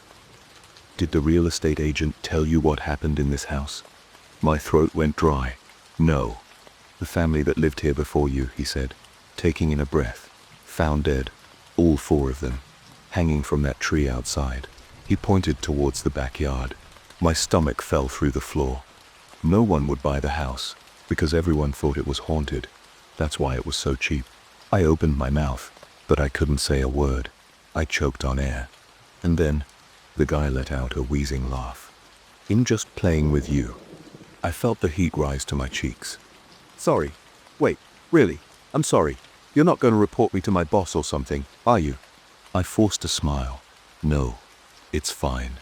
Damn kids. Okay, thanks so much. He packed up. So you're all good, right? I nodded. Thanks for coming out so late. He stepped out into the darkness. I slammed the door, my whole body shaking, breathing. That's really what it felt like. It wasn't all the time. Sometimes I couldn't feel it. Sometimes I could feel it. Powerfully. I ended up taking the guy's suggestion and buying an air quality meter. He was right. The CO2 levels were really high, so I opened some windows to ventilate, and because it was a lot less disturbing when the windows were open. As it turned out, however, the breeze was far from the only thing wrong with this house. On Tuesday afternoon, I decided to do some unpacking while Eric was at work and the kids were at school. I was feeling frustrated, both with my work. I was editing photos after one of my family photo sessions, and because it seemed like I'd misplaced my engagement ring for the umpteenth time.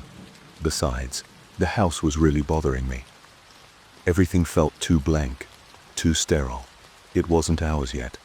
Without the ceramic red chicken in the kitchen, or the collage of family photos on the wall, or my photo of an autumn forest hanging in the foyer. So I got out the stud finder, some nails, and got to work. The stud finder was one of those magnetic ones that you hang from a string to find the nails in the studs, so I'd be nailing into wood rather than flimsy drywall. So there I stood, swinging the stud finder back and forth on a piece of tie-dyed yarn in front of the wall, like some kind of weirdo. I waited to feel a tug, waited for it to catch. Nothing happened. I stood there for 15 minutes, repositioning the stud finder, walking closer and further away, holding it at an angle, swinging it fast and slow. The stud finder never found a nail. Am I using it wrong? But I'd hung up stuff a few times before. I never had this much trouble. I tried different rooms, but it never caught on anything. I finally gave up. Instead, I went to get the mail before the kids got home and everything descended into chaos. When I turned around, I looked at the house, really looked at it. It was an odd-looking house. That much was true. A small Victorian, scalloped shingles, painted robin's egg blue with stark white trim. A porch with engraved support columns, bare except for an old rocking chair the previous owners had left. A turret in the west corner with a little spire that poked into the deep blue September sky. The turret was just a facade, sort of. It was just a small outpocketing in the living room, like a bay window, almost. All of the turret that extended taller than the height of the house was just part of the attic. People always picture some sort of medieval tower with spiraling stairs. I know I did, but it isn't true. I headed back inside, sifting through the mail as I went, but when I got to the front door, I stopped dead. I was locked out. For fuck's sake, I said under my breath. I tried the door a few more times, then I went around the back, but that door was locked too. I sighed and stared up at the old house. Eric wouldn't be home for a few hours. Even if he could leave work early, I couldn't text him. I didn't have my phone. As I paced around the house a second time, I noticed one of the windows was open in the living room. Of course, I'd left them open to ventilate. I started popping the screen out. The yard sloped gently back though, so the opening was actually a few feet higher than a normal first-story window, which would make getting in a challenge. I set the screen against the side of the house and started to pull myself up. making a complete fool of myself. I hung on for dear life and scrabbled to swing a leg over the windowsill. I slipped and fell into the soft, wet dirt. Pain shot up my hands and knees. I slowly got up, and as I did, realized there was blood on my hands. I'd cut them somehow when I fell. Defeated, I walked back to the front porch to collect my thoughts. On a whim, I tried the door one final time, my blood smearing over the brass knob. This time, it opened. There's something wrong with this house. The kids had already gone to sleep. I could tell Eric was annoyed. He was scowling at me over a John Grisham book, eyebrows raised. The door was locked, I swear, and then it was open. I explained everything in excruciating detail, from the breathing, to the door, to the lack of studs, how that factored into everything else. I didn't know. I even told him how, when I went to clean the doorknob, my blood appeared to be gone. It just didn't make sense. Dole, what are you trying to say? The house is haunted, or something? I pressed my lips together. Maybe. He laughed. Okay. What, you don't believe me? I think maybe the stress of moving out is getting to you. He closed his book and set it down, looking more serious. Now, we were in the ranch for almost 10 years. It's a big change. Everything is so new. I'm not having a great time with it either, to be honest. Really. Everything's in the wrong place, all the time. I can find anything, and it's always too warm in here. I get all sweaty at night. And well, his expression changed, suddenly, as he glanced at something behind me. What? Well, I guess I noticed something kind of weird too. My blood ran cold. What? Okay, so look at the door frame of the closet, he said. Look up in the corner. I turned around and looked. The wood trim around the closet door was beveled and painted white, like molding or wainscoting. A little fancier than the room deserved, but I didn't notice anything off. I don't see anything. Look, there aren't any seams. I stepped over to the door. He was right. In the corner, I'd expect to see a thin seam where the side trim met the top, but there wasn't any. It looked like someone had carved the entire trim out of one piece of wood, which didn't even seem possible. The closet door was about 7 feet tall and 3 feet wide, which would require a redwood, basically. Maybe it's just really good craftsmanship. I checked every window frame, every door frame. There are no seams anywhere in the house. It doesn't make any sense. No, it doesn't. My heart began to pound. I felt uneasy, suddenly too hot. Obviously haunted houses don't exist, he said quickly, as if my anxiety might pull him into depths of conspiracy theory he didn't want to follow. But there is something a little off about this house. I will give you that. I stared at the door frame, my heart pounding. Something was very wrong here. I woke with a start. The bedside clock read 3:43 a.m. I rolled over, wrapping the blankets snugly around me, trying to fall back asleep. That's when I heard it. A heavy thump, coming from above us. Every muscle in my body froze. I turned to Eric, shaking him. Did you hear that? I whispered. Hear what? Something in the attic. He muttered something about squirrels and bats and how it was nothing to be afraid of. I shook him harder. Finally, he sat up in bed, groaning. Okay, he said, pulling on his pants. I'll go check it out. I rocketed down the hallway to check on the kids as he pulled down the attic hatch. By the time I made it back, he was already halfway up, bare feet on the old, warped fold-out stairs. Do you see anything? I called. No.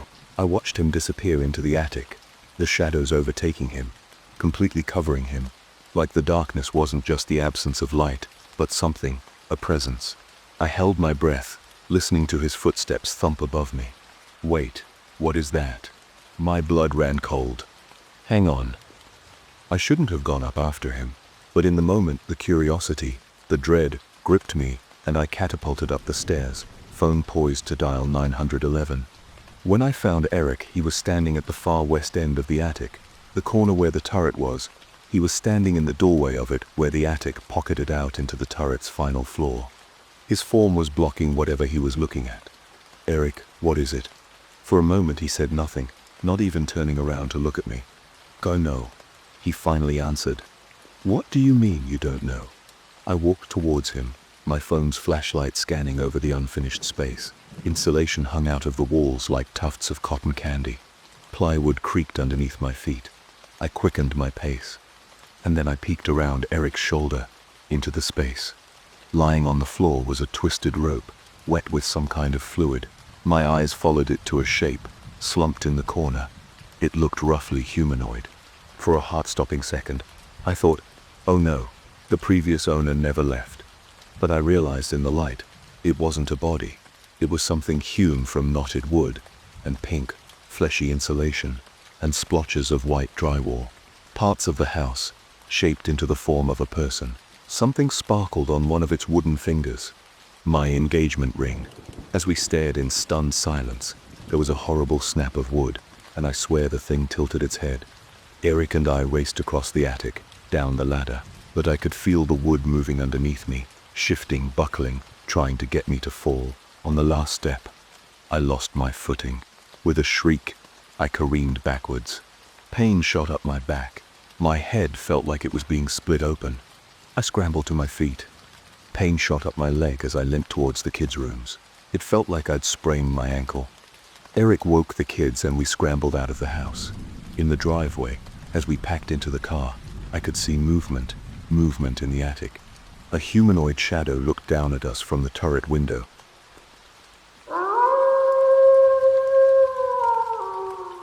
White noise, black screen.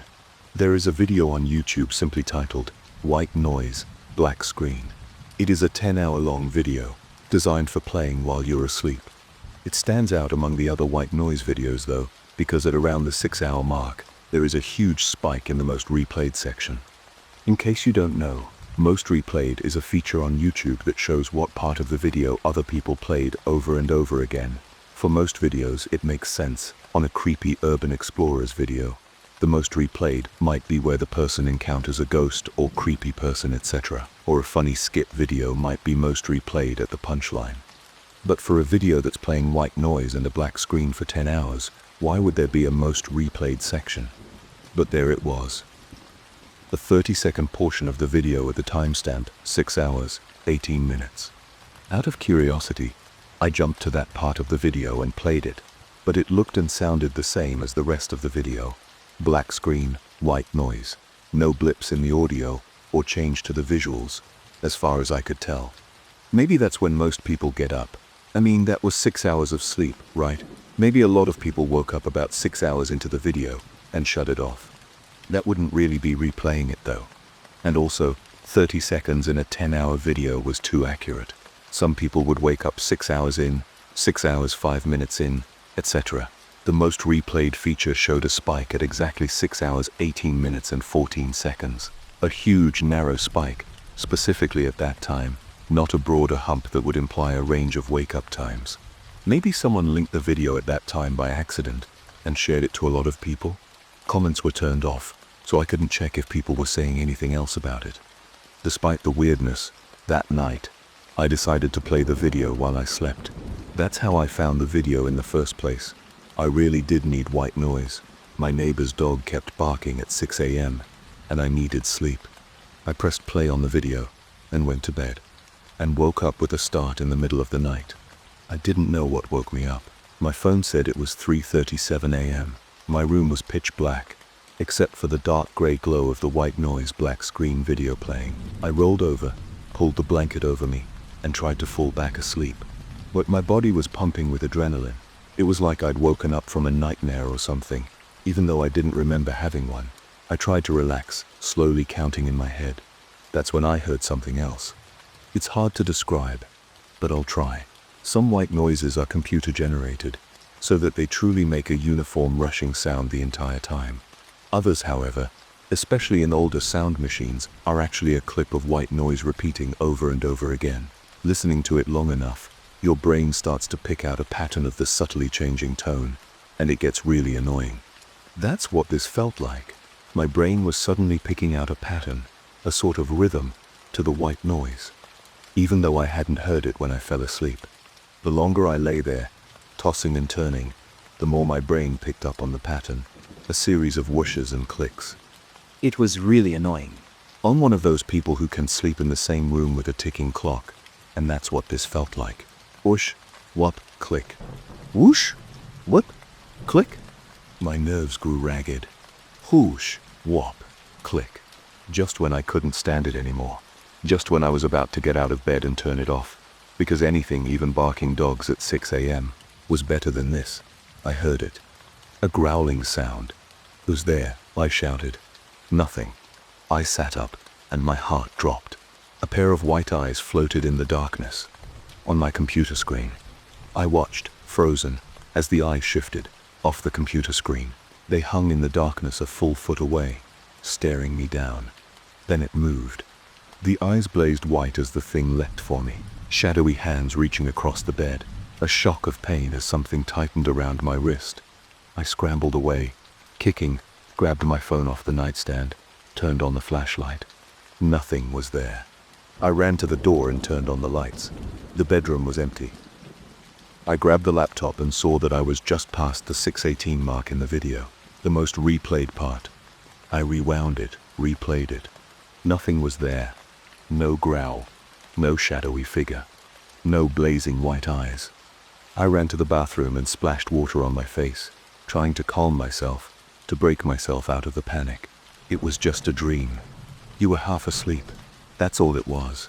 But when I looked down at my arm, I saw a purple bruise just above my wrist, in the shape of a slender skeletal hand.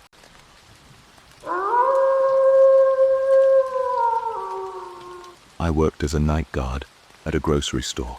They left a strange set of rules. I saw the job listing 2 weeks ago.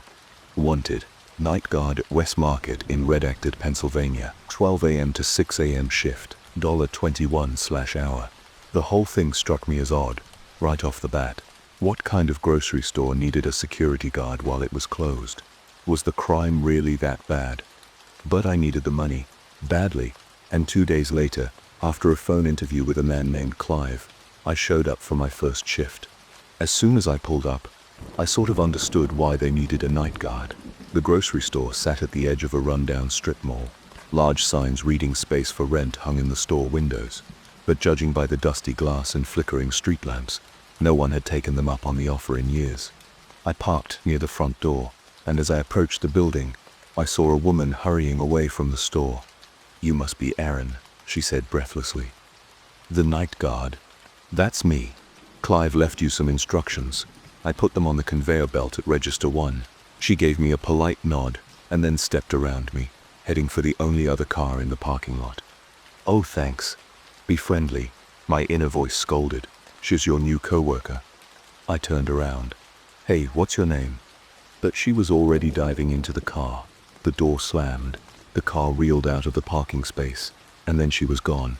So much for a new friend. I turned back towards the store. The parking lot was completely empty now, and the nearest streetlight was flickering with an odd, erratic rhythm. A cold wind swept in, whipping a crumpled paper bag across the parking lot. Well, here goes nothing. I stepped up to the store. The glass doors squeaked as they parted for me, and then I stepped inside. Despite its outward appearance, the store was actually pretty nice inside. Bright fluorescent lights shone from overhead. Jazzy music played from hidden speakers. I headed over to Register 1, where a folded piece of paper was waiting for me. I flipped it open and began to read. "Dear Aaron, welcome to the West family. We sincerely hope you enjoy your first shift. To help you, we've compiled a list of rules that should make your shift as easy as our fresh-baked apple pie. 1. As night guard, you are expected to patrol the store every half hour, making sure nothing is amiss. You may spend the rest of your time in the break room, at the back of the store, monitoring the security camera feeds. 2. Do not go down aisle 7. Do not look down aisle 7. Do not look down aisle 7. 3. If you hear a knocking sound coming from within the freezers in the frozen food aisle, ignore it. 4. If you see a shopping cart that hasn't been put away, please return it to the shopping carts at the front of the store immediately. 5. Do not be alarmed if you find a pool of blood in the meat aisle. Sometimes our meat packages leak. Simply head to the storage closet, get the mop and bucket, and clean it up. However, do not step in the puddle or touch it in any way. 6. If you see a woman in the store, Immediately go to the break room and stay there until she leaves. Do not call the police or report a break-in. Do not make eye contact with her. 7. The music we play throughout the store is a pre-recorded disc of instrumental jazz. If the music ever stops, immediately go to the break room and stay there until it resumes. 8. Do not, under any circumstances, end your shift early. Thank you so much, and again, I hope you enjoy your shift. Clive. I stared at the rules, rereading them slowly. They were so weird. A woman in the store, avoid aisle 7. I'd never been given instructions like this, even when I worked as a bouncer at a nightclub in a bad part of town. Maybe it was a test. They wanted to see how well I could follow instructions, no matter how absurd they were. I looked up at the security camera, staring down at me from the corner. Okay, challenge accepted. I glanced at my phone. 12:06. Might as well get my first patrol out of the way now, before getting settled in. It was odd walking through the store when it was so empty and quiet. All the breads and muffins had been stored away somewhere. White opaque plastic had been pulled down over the vegetable display to keep the cold in. When I got to the end, I made a right into the meat section. Sheets of plastic had been pulled over the meat coolers too. I saw flashes of red through the gaps, of massive ribeye and sirloin steaks, big slabs of meat with the bones still intact. I averted my eyes. While I wasn't a vegetarian, I never really liked the sight of raw meat. I turned instead to the aisles. Aisle 3, pasta and sauces, all lined up on the shelves, glinting in the fluorescent light. Aisle 4, cookies and snacks. Aisle 5, aisle 6. All right. I wasn't supposed to look at aisle 7. I forced myself to look down at the floor. Yeah, it was stupid, but they told me not to look. In the off chance they were going to check the CCTV footage later to grade my performance, I was going to follow every rule. I continued further into the store. A few minutes later, I found the break room, a nondescript brown door with a little square window cut into it. I took note of its location for later. As soon as I was done with this patrol, I was going to break out my laptop and finish watching Friday the 13th IV. And then I was at the west end of the store, the frozen section. I turned down the aisle, heading back towards the front. That's when I saw it. A shopping cart. Parked askew in the middle of the aisle. Oh, Hoft. Of all the rules, this was the one that annoyed me the most. I was hired to be a security guard, not a cleanup crew. Wasn't it the employee's job to put all the carts away at closing time? Sighing, I began pushing it towards the front of the store. The wheels rolled smoothly underneath me. The jazz music played softly in my ears. I turned the corner and walked past the cash registers, heading towards the front door. That's when I heard it. A soft sound, barely audible over the jazz music.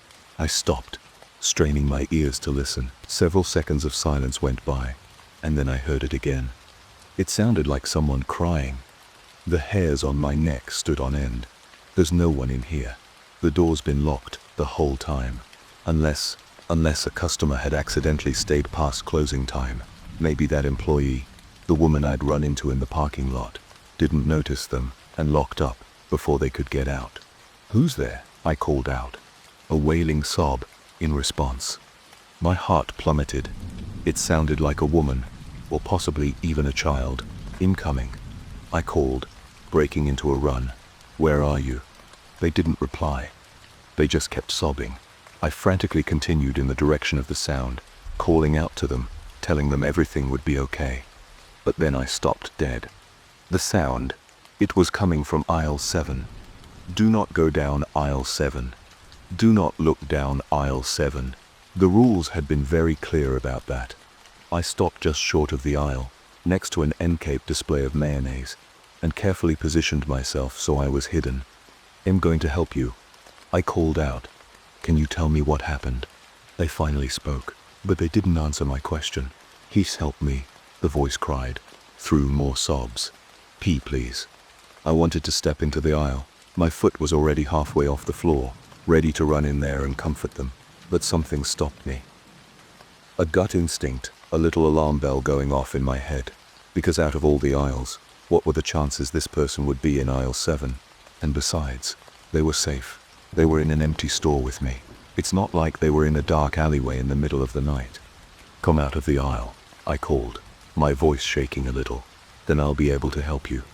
Please, the voice replied. Help me. This is stupid.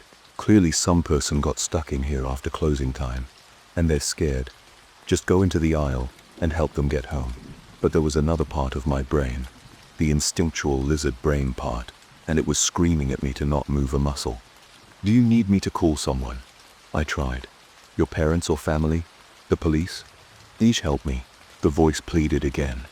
The help me. It sounded the same. Each time they said it. A little stutter at the beginning. An emphasis on me. It almost sounded like a recording, or some AI-generated thing, looping over and over. It didn't sound natural. Come out of the aisle, I shouted. Come out, and I'll help you. The sobs got louder, faster, hysterical. Help me, the voice pleaded again, in a desperate tone that made my stomach twist. I stood there, pressed against the mayonnaise display. Listening to them sob was making my stomach flip-flop, even if it did sound slightly unnatural. I could call the police, I thought. They'd know what to do. Except I'd left my cell phone with my backpack at cash register 1, and getting it would mean crossing aisle 7. The rules didn't say anything about walking past aisle 7. They just said I shouldn't go down it or look down it, and I couldn't just stand here and do nothing. What if it really was someone who needed help? A child who'd sprained their ankle and couldn't get up.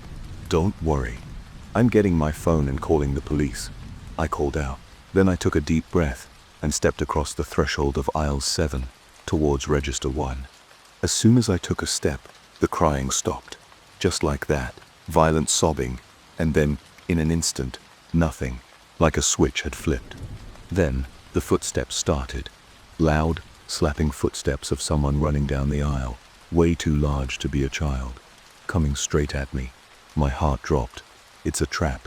They're coming for me, and I'm probably going to die here. But as soon as I made it across the aisle, the sound stopped. All I heard were the soft jazz tunes playing through the speakers overhead. I hightailed it to the break room, completely forgetting about the cart I was supposed to return. The break room was small and cramped. The little square window in the door had been blacked out with construction paper from the inside. The only source of light came from the computer screen on the desk, displaying the security camera feeds. I scrolled through the feeds. I quickly noticed that none of them offered coverage of aisle 7.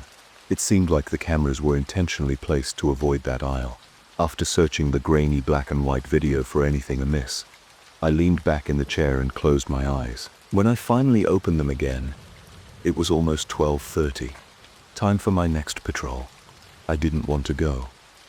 I felt safe here, locked up in this little room. But I also knew I wouldn't be safe if I didn't listen to the rules. I shuddered, imagining what would have happened to me if I'd gone down aisle 7, if I hadn't listened. I pulled myself out of the seat and headed for the door. The store was completely silent. No hysterical sobbing or pounding footsteps. I started my patrol near the back, walking up aisle 17.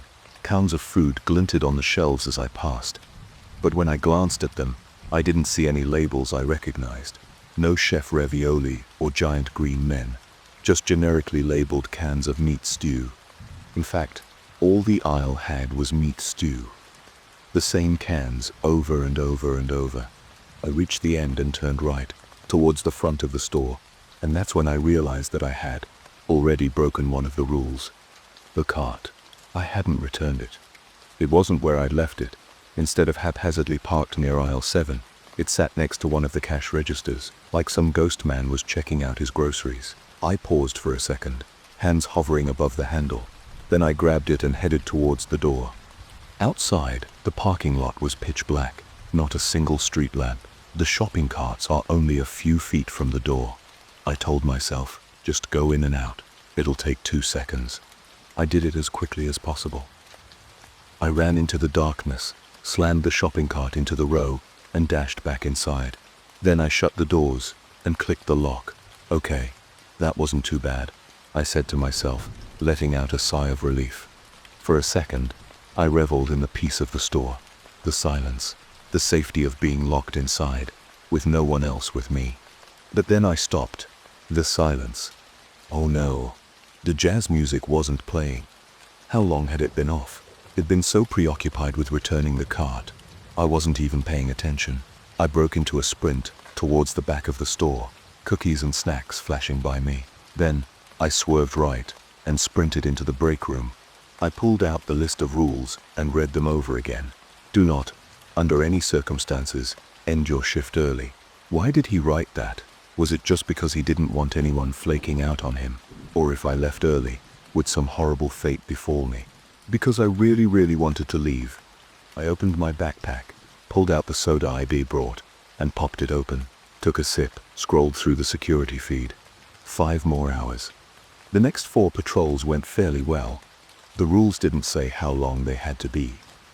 So, every 30 minutes I sprinted a lap around the store, as fast as I could. The whole thing only took about a minute. Then, for the other 29, I locked myself in the break room. On the second patrol, I heard knocking as I ran down the freezer aisle. It started as light tapping across the glass, then crescendoed into loud thumps, like someone was slamming their palms against the glass doors. As per the rules, I ignored it. I just kept running, until I made it back to the break room. On the last patrol, the music had cut out again, so I quickly detoured and got to the break room as quickly as I could, the silence ringing in my ears. And now, here I was in the break room, with 3 hours left. I stared at my phone's clock, ticking slowly towards 3 a.m. I stood up, shaking out my nervous energy, preparing myself to sprint. I'd been a runner back in high school, but in the past 10 years I'd gotten way out of shape. The last patrol had left me panting and breathless, legs aching. My hand closed around the doorknob. My heart hammered in my chest. 3, 2, 1, go. I wrenched the door open and shot out into the store. But I didn't get very far, because there was an enormous pool of blood on the floor. I froze. All the air sucked out of my lungs. I stared at the blood, shining in the fluorescent lights. The rules said to clean it up, but that would take at least 10 minutes. I wasn't safe out here. I swallowed. Then I hurried to the supply closet, got a mop and a bucket, and started cleaning as fast as I could. The job was messy. I slid the mop through the blood, then dunked it in the bucket, rinsed and repeated. The soapy water tinged red. A few times it splashed up and almost landed on me. But I did it. I cleaned it all up without touching a drop. Unfortunately, by the time I was finished, it was 3:27, time for my next patrol. I was too tired to run, so I settled for a brisk walk around the store. I headed up through the frozen food. I noticed now there were handprints on the glass doors, handprints of all sizes, tilted and smudged, except the proportions looked all wrong, with fingers that were too long, too thin. I averted my eyes and kept going. 2.5 more hours. My footsteps clicked against the tile floor. The jazz was starting to grate on my nerves. I must have heard the same looping saxophone melody 20 times now. It made me want to punch something. Sighing, I continued towards the produce section, briskly walking past the aisles. Then I stopped.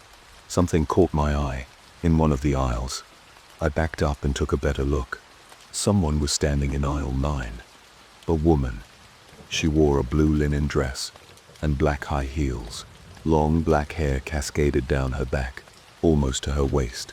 She faced away from me, standing still, her thin white arms hanging limply at her sides. In her hand was a basket, filled with cuts of raw meat. The rule echoed in my head. If you see a woman in the store, immediately go to the break room. Do not make eye contact with her.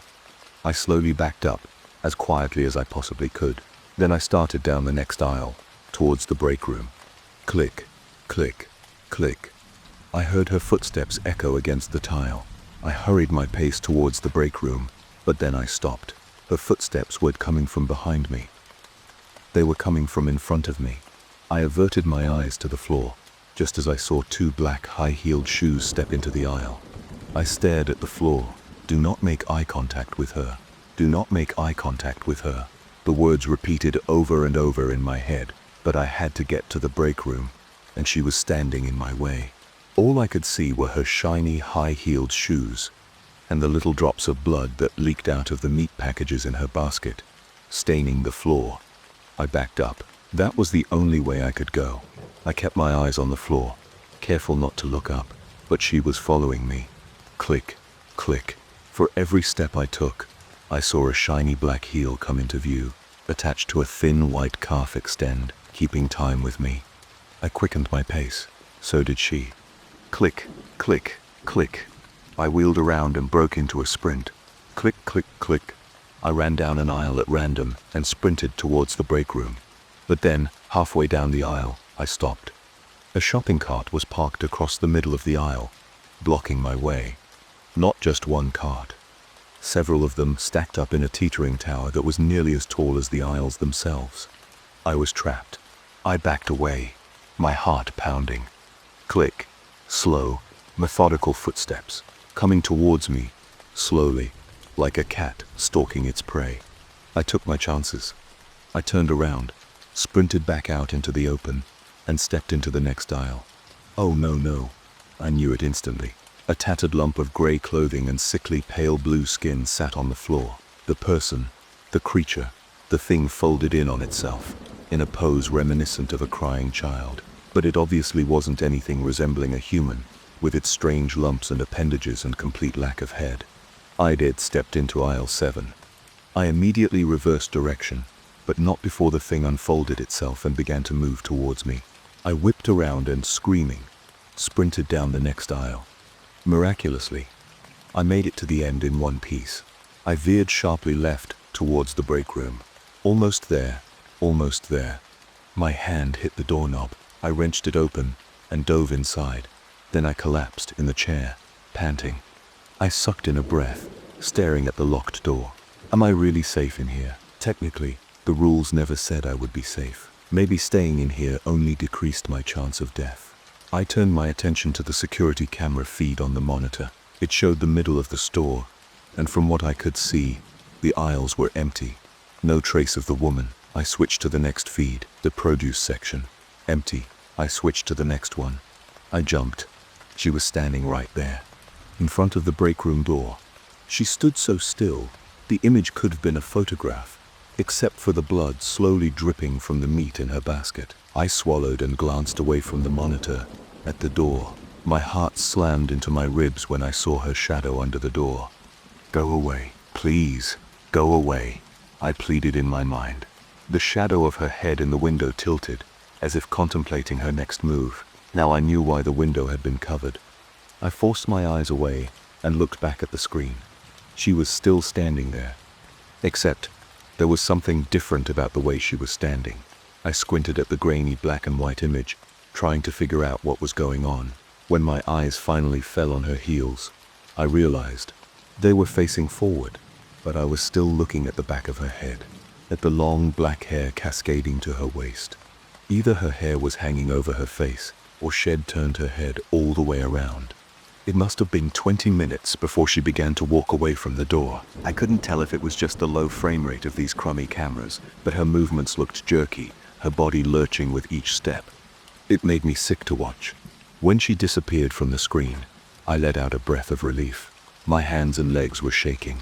Weak. Okay. Think. The rules said to wait until she left. All I had to do was watch the feed by the front door.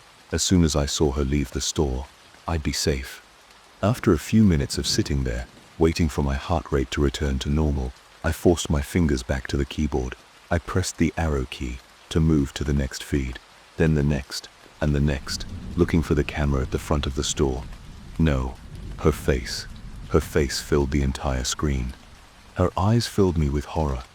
They were pure white, no pupils, no irises, just pure white eyes threaded with spidery veins. I screamed and jumped back, then I shut my eyes. The rules said, don't make eye contact. Did that count? Through the screen, I let out a terrified, shuddering wail and covered my face with my hands, my entire body shaking. When I finally took a peek through my fingers, I saw her, rapidly scaling down the wall, away from the camera on the ceiling, like some kind of spider. Then she pushed through the glass doors and disappeared into the night. She'd left. I was safe, or as safe as I could be, in this cursed grocery store. I glanced at the clock. 3:58 a.m. Time to patrol. I really didn't want to, but I forced myself to swing the door open and run as fast as I could through the store. I saw shopping carts stacked in teetering towers. heard hands pounding against the freezer doors, saw little spots of blood on the shiny tile. From the woman a shed stalked me. And then, a minute later, I was done. I locked myself in the break room, and for the first time in years began to sob.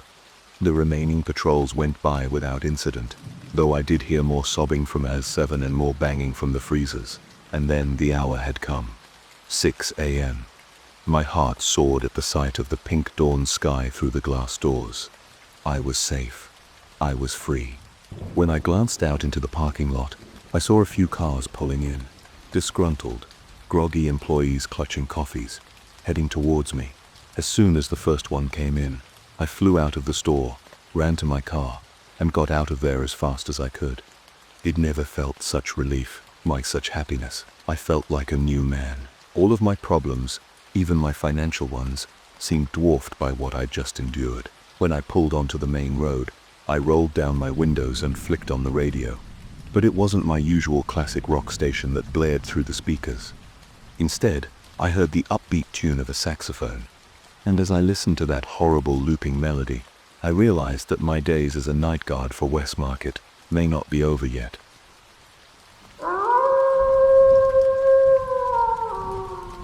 Well, funny how her attitude magically changed when her boyfriend presented her with plane tickets to Costa Rica.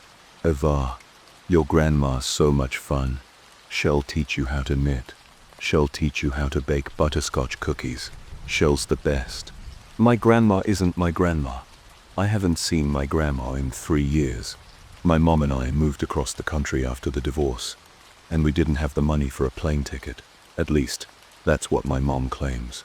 I think it's just because she hates my grandma. She did warn me about something though. Is she gonna be okay? Her mind has gotten bad, my mom told me. She has trouble remembering things, recognizing people. Yeah, but just be patient with her, okay? And if she seems really out of it, call Mrs. Dempsey down the street. I put her number in your phone. Okay. But you're going to have a great time, my mom said, plastering on a smile. It's going to be wonderful. 2 days later, I was getting off at Pittsburgh Airport. Funny how my mom said I was too young to go to the diner alone with Shireen. The world is dangerous for a 13-year-old girl, her words, but she had no problem sending me off on a plane alone. My grandma wasn't great with cell phones. She didn't pick up when I called, but as soon as I got to the pickup line, I saw her silver Subaru out back at the curb. Grandma stood beside it, smiling widely. "Grandma," I said, running up to her. She didn't open her arms to hug me. She just stood there, looking down at me. "Grandma?" "Hello, dear," she said, after a pause, as if just noticing me for the first time now. "How have you been? I'm so happy to see you." "Get comfortable, dear," Grandma said as she led me inside. The house looked the same as it always did. A little stale, a little outdated, but also oddly comforting compared to the minimalistic style of my mom's house. I glanced at the needlepoint hanging in the foyer of a large pitcher of lemonade. Then she opened the car door and gestured me inside. The car smelled like old person smell. I'm sorry that's mean, but it's true. I crinkled my nose as I pulled on my seatbelt, and she drove us back through the city, out into the Pennsylvanian countryside. "Why? Make yourself at home. You can eat anything you find in the fridge or the pantry," she told me. "Oh, except, I almost forgot. I do have one rule. The basement is off limits. It's a little dangerous down there, dear. Wouldn't want you getting hurt." I frowned. The basement had never been off limits before. It was finished on one side, and she had a bunch of board games and a sofa down there. I liked hanging out down there. It was the only place that didn't smell like old people. "It wasn't dangerous before," I protested. "Well, it is now," she said, in a significantly firmer tone. Then, her smile went right back on, and she asked me, "Would you like some butterscotch cookies?" "Yes, please." My mom was right. Grandma was kind of fun. I helped her with the cookies, and she told me she'd send me home with the recipe. I did some reading and talked to my friend Shireen on the phone. Then it was bedtime. Tall and thin, Grandma looked like a ghost as she paced down the dark hallway to her bedroom. "Night, night," she said, poking her head out and giving me a wave. Her blue eyes glinted in the darkness. Then the door snicked shut. I fell asleep quickly, despite the bed that was a little too soft and the loud cricket outside my window. I woke up with a start, however, and looked at my phone to see it was almost 2 a.m. Night, Grandma. And as I looked harder, my throat was parched, so I headed out to the hall bathroom to get some water. As I walked across the hallway, I noticed Grandma's bedroom door was open. What the hell? I stopped in my tracks. Grandma was sitting on her bed in her nightgown, staring out into the hallway, head tilted slightly, blue eyes glinting in the darkness. Grandma. Was she smiling? Grandma? Eva, is that you? She called out. No, she wasn't smiling. At least not anymore. Yeah, it's me, I replied, my voice wavering. Why are you up? I got my water, feeling unsettled. When I got out of the bathroom, Grandma was poking her head out of the doorway again, waving, "Night, night." I thought I heard something, she replied, so I was just sitting here to make sure it was nothing. Good night. The next day, when I asked her about it, she didn't even seem to remember the interaction. I don't remember being up, she said, looking at me. In the sunny light filtering through the window, she looked much less scary. White hair tied back with a silver barrette, pale wrinkled skin, tired blue eyes. You saw me up. Yes, I said firmly. Huh. She rose from the seat, still in her nightgown, and shuffled towards the stove. Would you like pancakes this morning, Allison? Right, of course. Ava. She shook her head. You're just a spitting image of her when she was your age. The dark eyebrows and the curly hair. She shook her head again. It's like going back in time. My heart sank. Allison was my mom's name. Ava, I corrected, following her into the kitchen.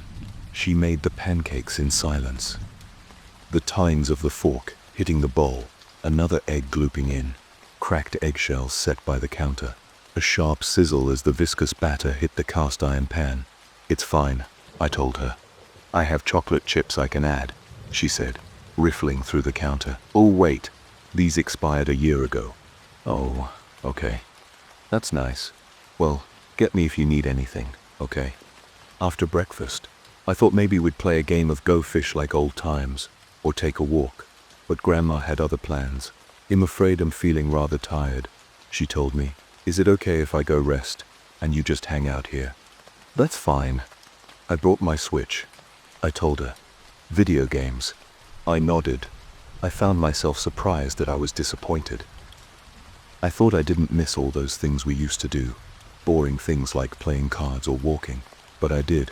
Whatever, I'm here for a whole week, I told myself. Going up to my room, I booted up my Switch and started playing Pokemon. A few hours went by. When I got hungry, I went back down to the kitchen, but Grandma still wasn't around. I hope she's okay, I thought.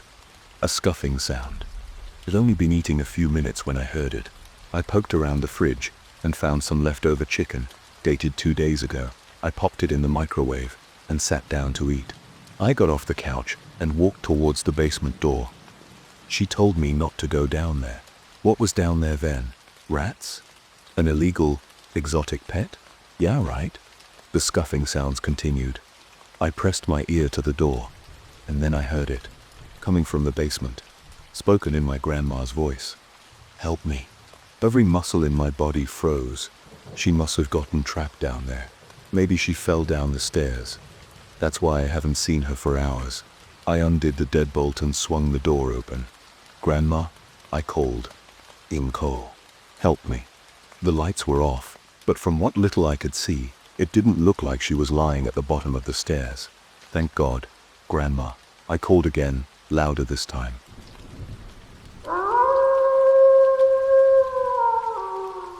There's something wrong with my husband's paintings. My husband is a painter. Well, that's a stretch. He does very modern, Jackson Pollock-style art. I've seen him in the studio, and he's not so much painting as he is flinging paint at the canvas with his bare hands. Strangely though, people pay real money for his work. His most recent one, gray and blue splatters on a gray canvas entitled Ocean Dawn, fetched us a cool $3,000. He makes a full salary off his work, and then some. I don't get it. Maybe the people who buy his work are smarter or more cultured than me. They all fit a very specific type.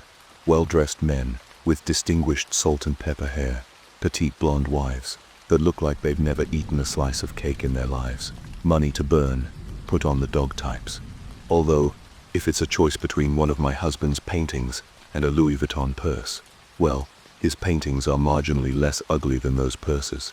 Man, what is it with rich people and ugly stuff?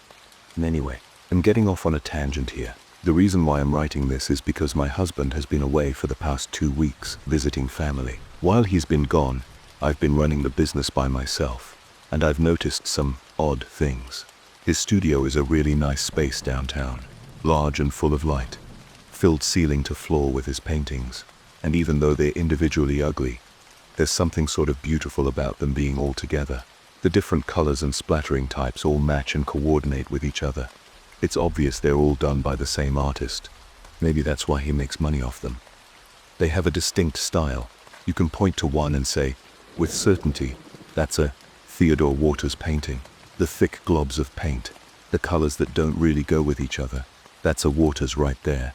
I could put on a smock and throw paint at a canvas while listening to Gregorian chants too, but I wouldn't be able to produce paintings that consistently resembled each other in style. The first few days went well. We had a minor hiccup. I almost gave the woman buying Evening Tranquility the wrong painting. They looked identical to me, but I was enjoying it. After work, I'd head to the studio for a few hours and binge dramas on Hulu, waiting for the next client to come by. Things took a turn for the worse, however, on Wednesday night. My iPad ran out of battery 20 minutes before the last client was supposed to show up, so I just sat there staring at the paintings. I got up and rearranged them a little. I pulled out the piece that was supposed to be sold tonight. Midnight Dream. It was one of the less ugly ones, if only for its color scheme. Black canvas, or possibly navy blue, splattered with purple, mauve, indigo and white, and just a few dots of ocean blue drizzling across the front. I leaned it against the other paintings and sat back at the desk, taking off my glasses and rubbing my eyes. Damn allergies. When I looked back up, however, I froze. With my glasses off, Midnight Dream was now blurry, and with all the random splatters blurred now, I could see a clear shape, how there were less splatters, more darkness, in the center of the canvas. That looked exactly like the silhouette of a person. A person leaned over the viewer, staring down at them. What the? I put my glasses back on, but with all the clear dots and drizzles and specks, I could only barely make out the image. Was that why people were buying Theodore's paintings? Because there was a second, hidden image. It didn't make sense, though. I'd seen Theodore making some of these paintings. He was randomly flinging paint on a canvas, listening to those calming Gregorian chants or whatever they were. There was no way he could plan where the paint fell to create a second image, unless he was somehow going back and painting over some of the paint splatters later, though I didn't see any brushstrokes to imply that. I got up and pulled out another one of Theodore's paintings, entitled Pink Marble, splatters of pink and red and white. I leaned it against Midnight Dream, stepped back, and took off my glasses. It was a hand covered in splatters of blood. My stomach did a little flip. I felt nauseous. It's just art, I told myself. People do extreme art all the time. What about that one where that giant guy is eating a man? That's like in an art museum and everything, right? Nothing wrong with painting a bloody hand. Nothing wrong with painting a shadow person glaring down at you. And maybe I was wrong. There wasn't much detail in these images, just the suggestion of forms. It could be pareidolia, my brain assigning familiar shapes to the paintings, like a Rorschach test. Maybe these were random blobs, and it was just my imagination. I took out another painting. This one was pretty ugly. Muddy shades of brown and green around the edges. A big pink blob in the middle. Spring Blooms was the title. I leaned it against Pink Marble and stepped back, closed my eyes, let out a breath, took off my glasses. I opened my eyes. Oh, no. The pinkish blob, now blurred and at a distance, was clearly the shape of a woman's body, laying on the ground, splattered with blood. Why would he paint this? And who would buy this? Who would want a painting of a dead body in their home? I swallowed, my throat dry. I put on my glasses and slid the painting back in with the others stacked up. Was this the reason Theodore was actually making money? He was selling these paintings to sickos that were camouflaged well enough to stay hung up through dinner parties and visits from the in-laws. I texted the client who was supposed to pick up Midnight Dream, told them I wasn't feeling well. Then I drove home, stomach twisting, and locked myself inside. But I didn't exactly feel safe in the house either, because Theodore had a few of his own paintings hanging on our walls. I realize now, as I viewed them from a distance, that the painting in our living room depicted a close-up of a woman's face, but something black was oozing out of her mouth. Vomit? A spider? Not enough detail to tell, and the huge one in our bedroom hanging above our bed looked like two lovers embracing, except they appeared dead, from the ashen gray tint of their bodies. This was sick, and it didn't even make sense. I remembered when Theodore painted this one, the one of the lovers. I had watched him for more than an hour. He was just flinging paint randomly as he listened to the weird chanting music he always played. Yet the blobby shapes clearly suggested two people embracing. I decided to sleep in the guest room that night. But before I did, I made the mistake of walking into Theodore's home studio. He'd left the lights on, somehow, so I stepped into the studio, my heart pounding. It was a lot more cramped than the one downtown, only about 100 square feet, with a huge stack of paintings in the corner. As I reached for the light switch, I noticed the unfinished piece on the easel. I'd seen it several times over the last few weeks. But now, I saw it differently. I took off my glasses and took a few steps back, out into the darkened foyer. It was a woman, lying on a dark wooden floor, splattered in blood. Except that woman was me. Of course I couldn't be sure. There wasn't enough detail. But from the colors, that looked like my favorite gray sweater, my hair splayed out on the floor. I backed away. Then I ran out of the house. I drove all night until I got to a friend's place. That's where I am now. Theodore has tried to call me, but I've let all his calls go to voicemail. Every time I close my eyes, I see the painting, the splatters of paint that look just like my dead body.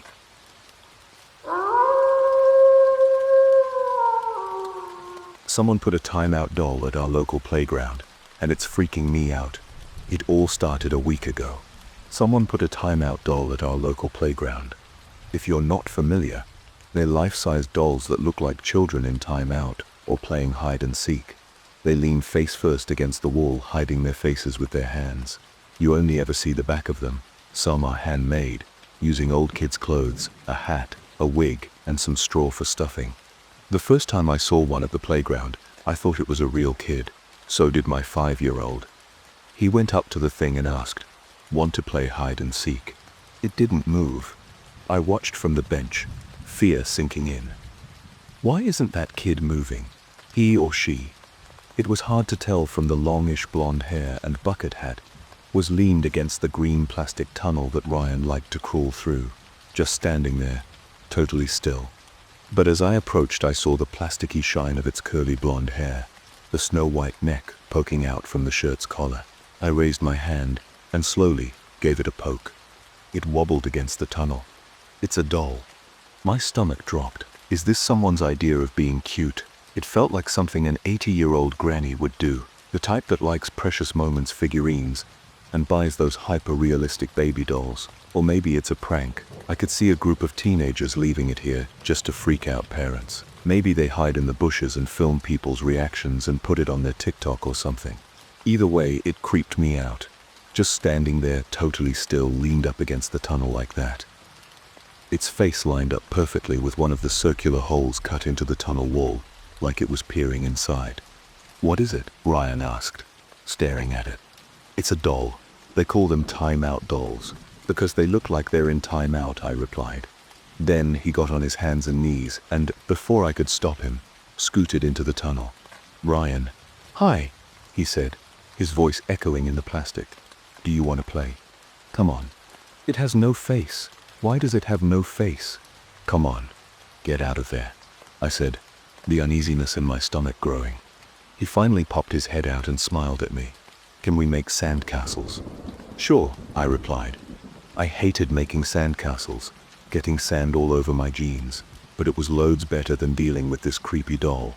A few days later, when we went back to the playground, it was still there, The after-school crowd was there, running up the jungle gym and racing down the slides. But there was one child that was standing still among the commotion. That stupid doll. It was in the same place as before, leaned against the tunnel. I whipped around, half expecting to see some giggling teenagers filming us. But there were only tired zombie parents glued to their phones, chaotic kids racing across the mulch. I went back to my phone, scrolling through the news. When I looked up a minute later, the doll was in a different place. It was now leaned up against the slide, hiding its face against the green plastic. My heart sank. One of the kids must moved it, I thought. I glanced around at all the screeching, whooping kids. Right. I waved to Ryan, about to go down the slide, and put my phone away. I didn't want to take my eyes off him anymore. He waved back, grinning toothily, his bright yellow hat sticking out among the crowd. But there is always something to distract us from our kids. Dirty dishes in the sink, unread emails. There's always something tugging at our sleeve, crying for our attention. And for me, today, it was a phone call. As I answered my client's questions about the logo and branding images I'd designed for her, my eyes strayed from the playground. And when I looked back, I couldn't see Ryan anymore. I dropped the phone and stood up. Ryan. Nothing. I ran around the side of the playground, and that's when I saw his yellow hat. Not on Ryan. On that fucking timeout doll. It was now leaned against the rock-climbing wall, hands covering its face, shirt softly rippling in the wind, blonde, shiny curls poking out from my son's hat. My blood ran cold. Animalistic fear pounded through my veins. This is wrong. So wrong. I opened my mouth to scream for Ryan. We switched hats. I whipped around to see Ryan standing there, perfectly fine, wearing the doll's bucket hat. I let out a breath, sunk to my knees. Thank God you're okay, I said, voice warbling, pulling him in for a hug. I'm okay, he replied, confused. Can we go on the swings? Okay, but first, let's switch your hats back. Barely looking at the wretched doll, I reached over and yanked off the yellow hat, put its hat back on. I told him, and then we made our way to the swings. I spent a while there, just pushing him, enjoying the sunny if cold spring day. The tension began to melt away. Ryan was safe, and everything was fine. Eventually, as the sun began to set, we made our way back to the parking lot. As I mentally thought through the steps of preparing dinner, I needed to cut up some carrots, and did we remember to buy heavy cream? Ryan tugged at my sleeve. Why is it there? No. The doll. It was now at the edge of the parking lot, leaning against a tree. One of the kids must have moved it out here. Why? They probably thought it was funny. Simon, let's go. We quickly got in the car and drove home. That night, I decided we'd go to a different playground for a few days. The doll was freaking me out too much. Yeah, maybe it was irrational, but no one said we had to go to that playground. I'd take him to the one in Edgewood tomorrow. As I put Ryan's hat away, I noticed several strands of curly blonde hair stuck inside. Actually, more than several. I pulled them out, my stomach turning a little, and then threw them in the trash. Then I sat down, settled in, and took a sip of tea. Just as I was finally relaxing, I heard Ryan's voice upstairs. Mom. I dropped the cup of tea and ran up the stairs. Mom, Mom, he continued yelling, fear threading his voice. I burst into the room. Ryan was cowering in the corner of his bed, covers up to his neck. It's in my closet, he whispered. What's in your closet? I asked, fear pounding through me. The doll. No. It's got to be a nightmare. I paced towards the closet. The door was ajar, the darkness spilling out of it. With each step my heart sank further. It can't be just a nightmare. I sucked in a breath and swung the door open. No, it wasn't a nightmare. There, in the darkness, stood the timeout doll. It was leaned against the hanging clothes, pressing its face into Ryan's shirts. Its blonde curls shone softly in the darkness. I raced over to Ryan and picked him up out of bed. We're getting out of here, I said, charging out of the room and towards the stairs. It wasn't a possessed doll. Those don't exist. Someone had put the doll there, which meant someone was in our house. Mark. It could be Mark. Some sort of sick, twisted way to get back at me for getting the house in the settlement. Did he still have the keys? I raced down the stairs, Ryan bobbing with each step. When I got to the landing, I glanced back. No. The doll was at the top of the stairs now, face pressed into the wall. I raced to the front door, grabbed the doorknob, yanked it open, glanced back. The doll was on the landing, and was that a shadow next to it? Someone standing there. I ran across the front yard, towards the neighbor's house. I pounded on the door, crying, "Let me in." Someone broke into our house. Please. As I took a final glance at our house, I saw the doll leaned against the oak tree in our front yard. The police didn't find anything. No doll, no evidence of a break-in. With nothing to go on, they left, telling me they'd call if they got in touch with Mark. Ryan and I are staying at a friend's house for a few days while we get our bearings and try to figure out what's going on here. But I'm worried, because last night, when I went to check on Ryan to see if he was asleep yet, I found an empty bed. Ryan was standing in the corner of the room, leaning against the wall, hands over his face. "What are you doing?" I whispered, tugging at his arm. "Go back to bed. Now." He turned towards me, hands still pressed against his eyes. "He isn't in timeout, Mommy," he said. I stopped in my tracks. "What?" "He's playing hide and seek," he continued. "Now, he's hiding, and it's my turn to seek."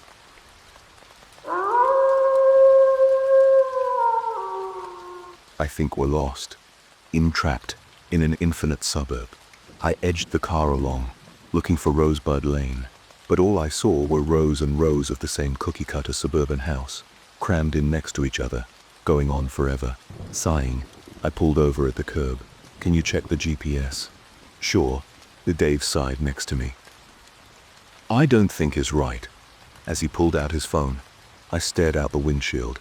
Even though it was a sunny, beautiful day, the neighborhood was a ghost town. Nobody walking their dog on the sidewalk.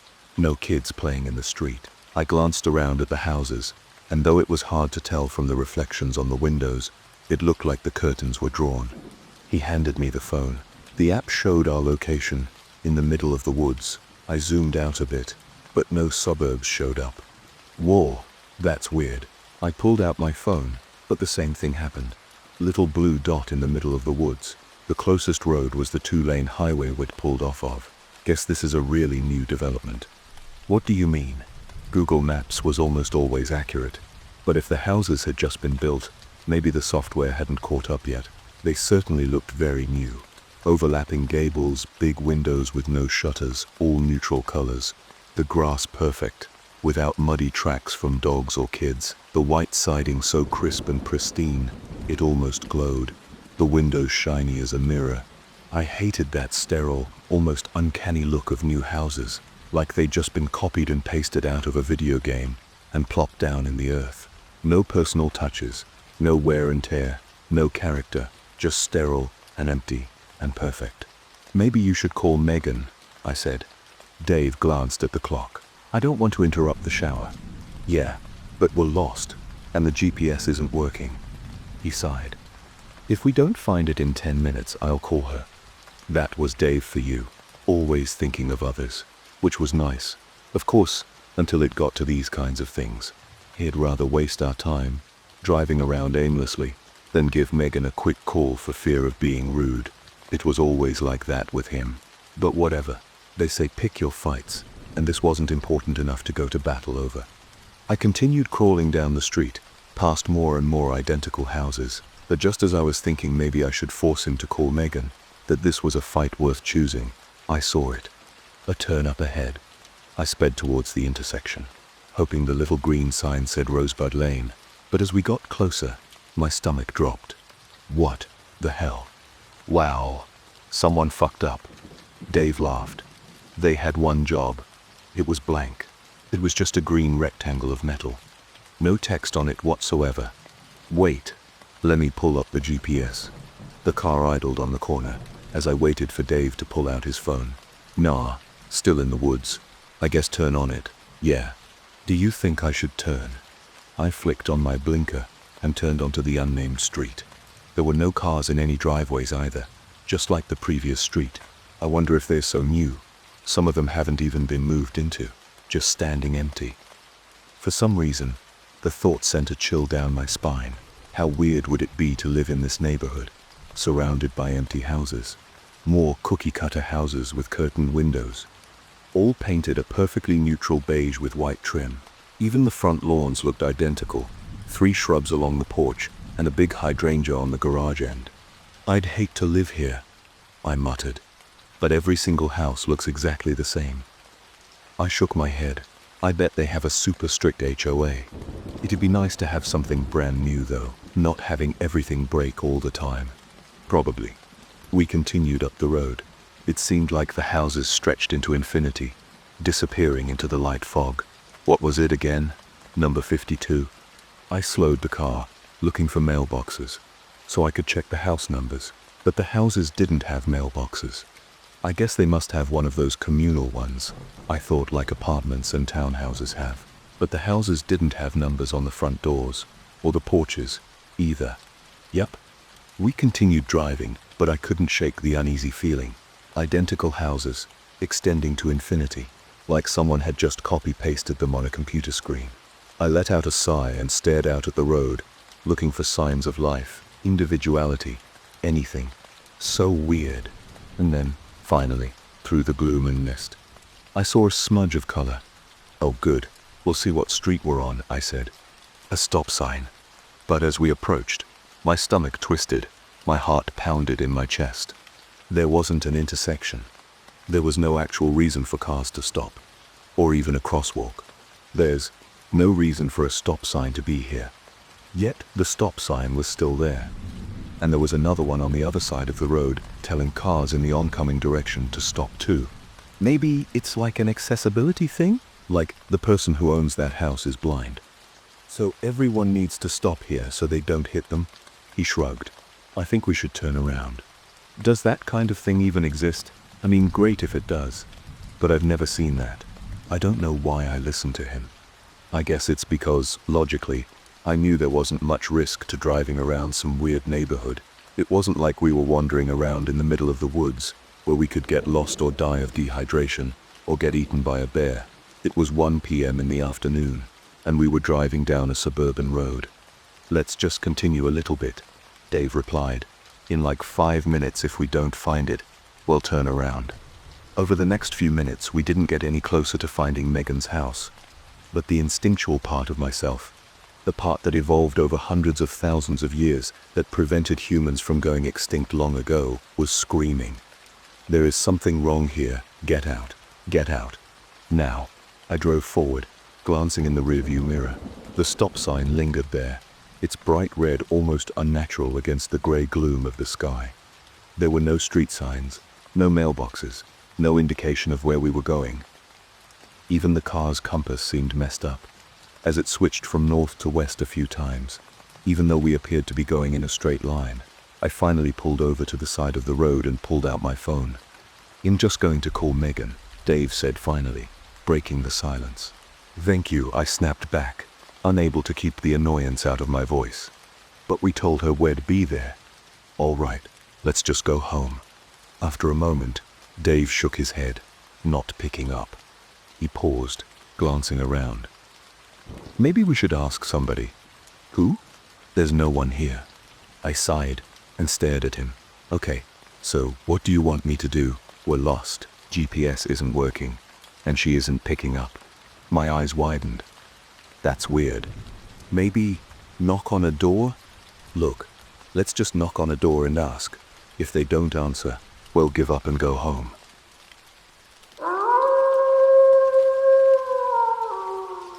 Mom taught us one rule: always check for your shadow. Always check for your shadow. Every few hours, the three of us, Mom, Curly, and me, would do a shadow check. It was as second nature as taking a sip of water. Shadow check, my mom would call, and we'd both look down, checking that our shadow was still there. But then Mom got a job, and Curly and I went to school, and that's when everything collapsed. I thought everyone did this. We were homeschooled, so no one really told me otherwise. And my one friend down the block, Samantha, was a little strange herself, so she never seemed to notice. Shadow check, I replied. Duh. Shadow check, she asked, confused. What's that? What are you doing? Paige asked me, as we stood outside for recess one cool fall afternoon. I squinted at her. You don't know what a shadow check is. It was like Shed told me she didn't know how to brush her teeth. I explained, slowly in simple terms, like I was talking to a baby. You look at the ground to check your shadow is still there. She obediently looked at the ground. There it is. Then she raised her arms out in front of her and linked them, making her shadow look like the letter P. Look, it's like P for Paige. In no time at all, half of the class was doing it. We'd bound out for recess, and someone would shout, "Shadow check." The kids would contort their bodies into weird shapes to make their shadows look like elephants or cats or letters, and we'd try to guess what they were. That went on nicely for about 3 days. Then, horror struck. But when I looked up, I realized, on Thursday afternoon, it was overcast. "Shadow check," Thomas shouted. I diligently looked down and saw my shadow. Nobody else had a shadow. For a second I wanted to panic, and scream, and run. But then I took a deep breath, and did exactly what my mom taught me. I grabbed Paige first. "Hey," she protested, but I didn't listen. I held on with a vice grip and started pulling her back towards the school. When the shadow goes away, hide in darkness for a day. The mantra echoed in my head. The school had a basement. I'd heard the teachers mention it. The basement would be safe. All we had to do was stay there until the morning. "Let go of me," Paige screeched, finally yanking her wrist out of my grasp. "What's wrong with you? What's wrong with you?" I screamed back. "We have to hide." The kids weren't smiling anymore. They were staring at me, backing away, like I was a rabid animal. "We have to hide." I screamed again. "All the shadows are gone." I grabbed at Paige again, but she dodged this time. I lost my footing and fell onto the asphalt. Pain stung my knees. I looked up at my classmates. "Why aren't they hiding? What are you doing? Run!" I screamed. That's when a teacher helped me up and took me right to the principal's office. Why? I should have explained more clearly. My mother told that night, as she tucked me in, "The shadow thing is only for us. It's okay if other people don't have shadows." Months passed and eventually kids forgot about the incident. That's what kids do. Forget. Sometimes I wish forgiving and forgetting came easier to adults. Paige would run up to me at recess, and we'd play hopscotch. She never brought up the fact that even on an overcast day, my shadow still danced across the chalk lines, mirroring my own movements, except sometimes they were the slightest bit out of sync, like my shadow was moving on a split-second delay. No one talked to me at recess anymore. Not even Paige. I sat alone all the time. I noticed now that there were many days and some classrooms, even when people didn't have shadows. I always did, but they didn't. Sadness flashed across her face for a second. Then she shook her head. That's just the way it is. As I got older, however, things got more complicated. It didn't make sense to me then that my shadow or anyone else's would be able to disappear. If the lighting didn't change, and I didn't move, how could a shadow suddenly disappear? In 7th grade science, the teacher taught us about the sun, and optics, and light, prisms and rainbows and the cones and rods in our eyes. And she mentioned that our shadow was just the absence of light, that our bodies were blocking out the sun, or the overhead fluorescent lights. Curly was now old enough to insist we called her by her real name, but she was still too young to understand the argument I had with my mom that night. "It's not possible," I shouted, as she worked on her coloring book upstairs. "You're lying to me." "Yes, you are." "I'm not lying to you," my mother pleaded. My mom's eyes widened. I ran across the living room to get in my mom's face, walked right past the ornate glass lamp that stood on the end table. She looked at the ground, and that's when I realized my shadow was gone. The lamp was behind me. My shadow should have been on the floor in front of me. But it wasn't. "Run," she whispered. When I didn't move, she began to shout. I hesitated for half a second. Then I sprinted for the stairs. "Go to Curly. Go. Sash," I whispered. "Turn off the light," she shouted after me. I darted in and closed to the door. Then I bent down and yanked out the plug to the lamp. "Hey," Curly said. "In coloring, What? My shadow disappeared. Curly was too young to remember the day her shadow disappeared. She'd only been a year old. Mom had scooped her out of the playpen, grabbed me by the hand, and took the three of us into the basement. We spent the night down there, in total darkness, eating canned beans and sleeping on old comforters, laid out on the cement floor. But she knew that it was bad. She scrambled over to her bed and pulled the covers over her head. I stood in the center of the room, listening for Mom's footsteps. They never came. Was she staying down there? But we had so many lights on down there. It would be safer to just run to us. I crept towards the door, my heart pounding, slipping over the Barbies, Curly head all over the floor. Mom, I called out, through the door. Nothing. I opened the door just a crack and peered out. I could see the stairs, the lights spilling out from the living room, but everything was silent. Maybe she went into the basement. Maybe a shadow appeared, cast across the wall. No, she is still down there. But no, that couldn't be my mom's shadow. It was too short, and even though the edges were blurry, the shadow sort of looked like it had a ponytail, not a short hair in a pixie cut, like my mom. That's not Mom. That's me. The blurry edges sharpened, and then the figure, the shadow came into view. My ponytail, my upturned nose, my knock knees. The thing crouched down and pulled at something, yanking it, moving completely independent of me. A dragging sound. My mother's feet came into view, still and lifeless. I gasped. My hand clapped to my mouth, but it was too late.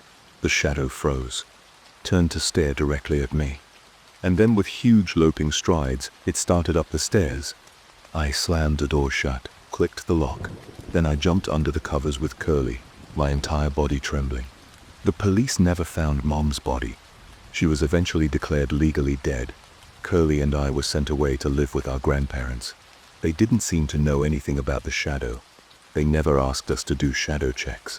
The only remark in 10 years was my grandma, on a particularly cloudy day, remarking how strange it was that I cast a perfect shadow on the sidewalk in front of us. I watched it as I walked, and noticed its movements weren't perfectly in sync with my own. As the years went by, and my shadow didn't disappear again, I started to get complacent. I checked for it less and less frequently. I started to lead a normal life, getting hired as a real estate agent. Curly, now going by her name Rebecca, is 19 and in college. I even started to persuade myself that my shadow didn't kill her, that my mom ran away after our fight, and my memory of the shadow was my way of coping with it, because it was harder to accept my mom had abandoned us than it was to accept an evil shadow had killed her. That's what I told myself, until tonight. As I sat down on my computer to finish writing a house listing, I noticed there was no shadow of my fingers on the keyboard. No shadow on the linoleum under the desk. I ran to turn off all the lights, but I don't think I was fast enough, because when I ran to close the blinds, to block out the light from the street lamp below, I saw my shadow walking across the dark street, disappearing into the night.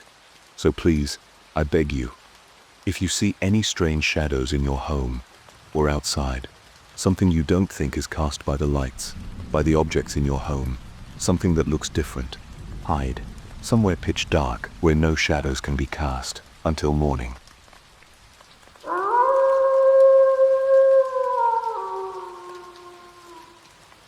That's it for tonight's stories, but the nightmares never end. If you enjoyed these chilling tales, don't forget to like, subscribe, and hit the bell so you never miss a new upload. Got a scary experience of your own? Share it in the comments. I just might feature it in a future video. Until next time, stay safe, stay curious, and remember, some things are scarier than they seem in the dark.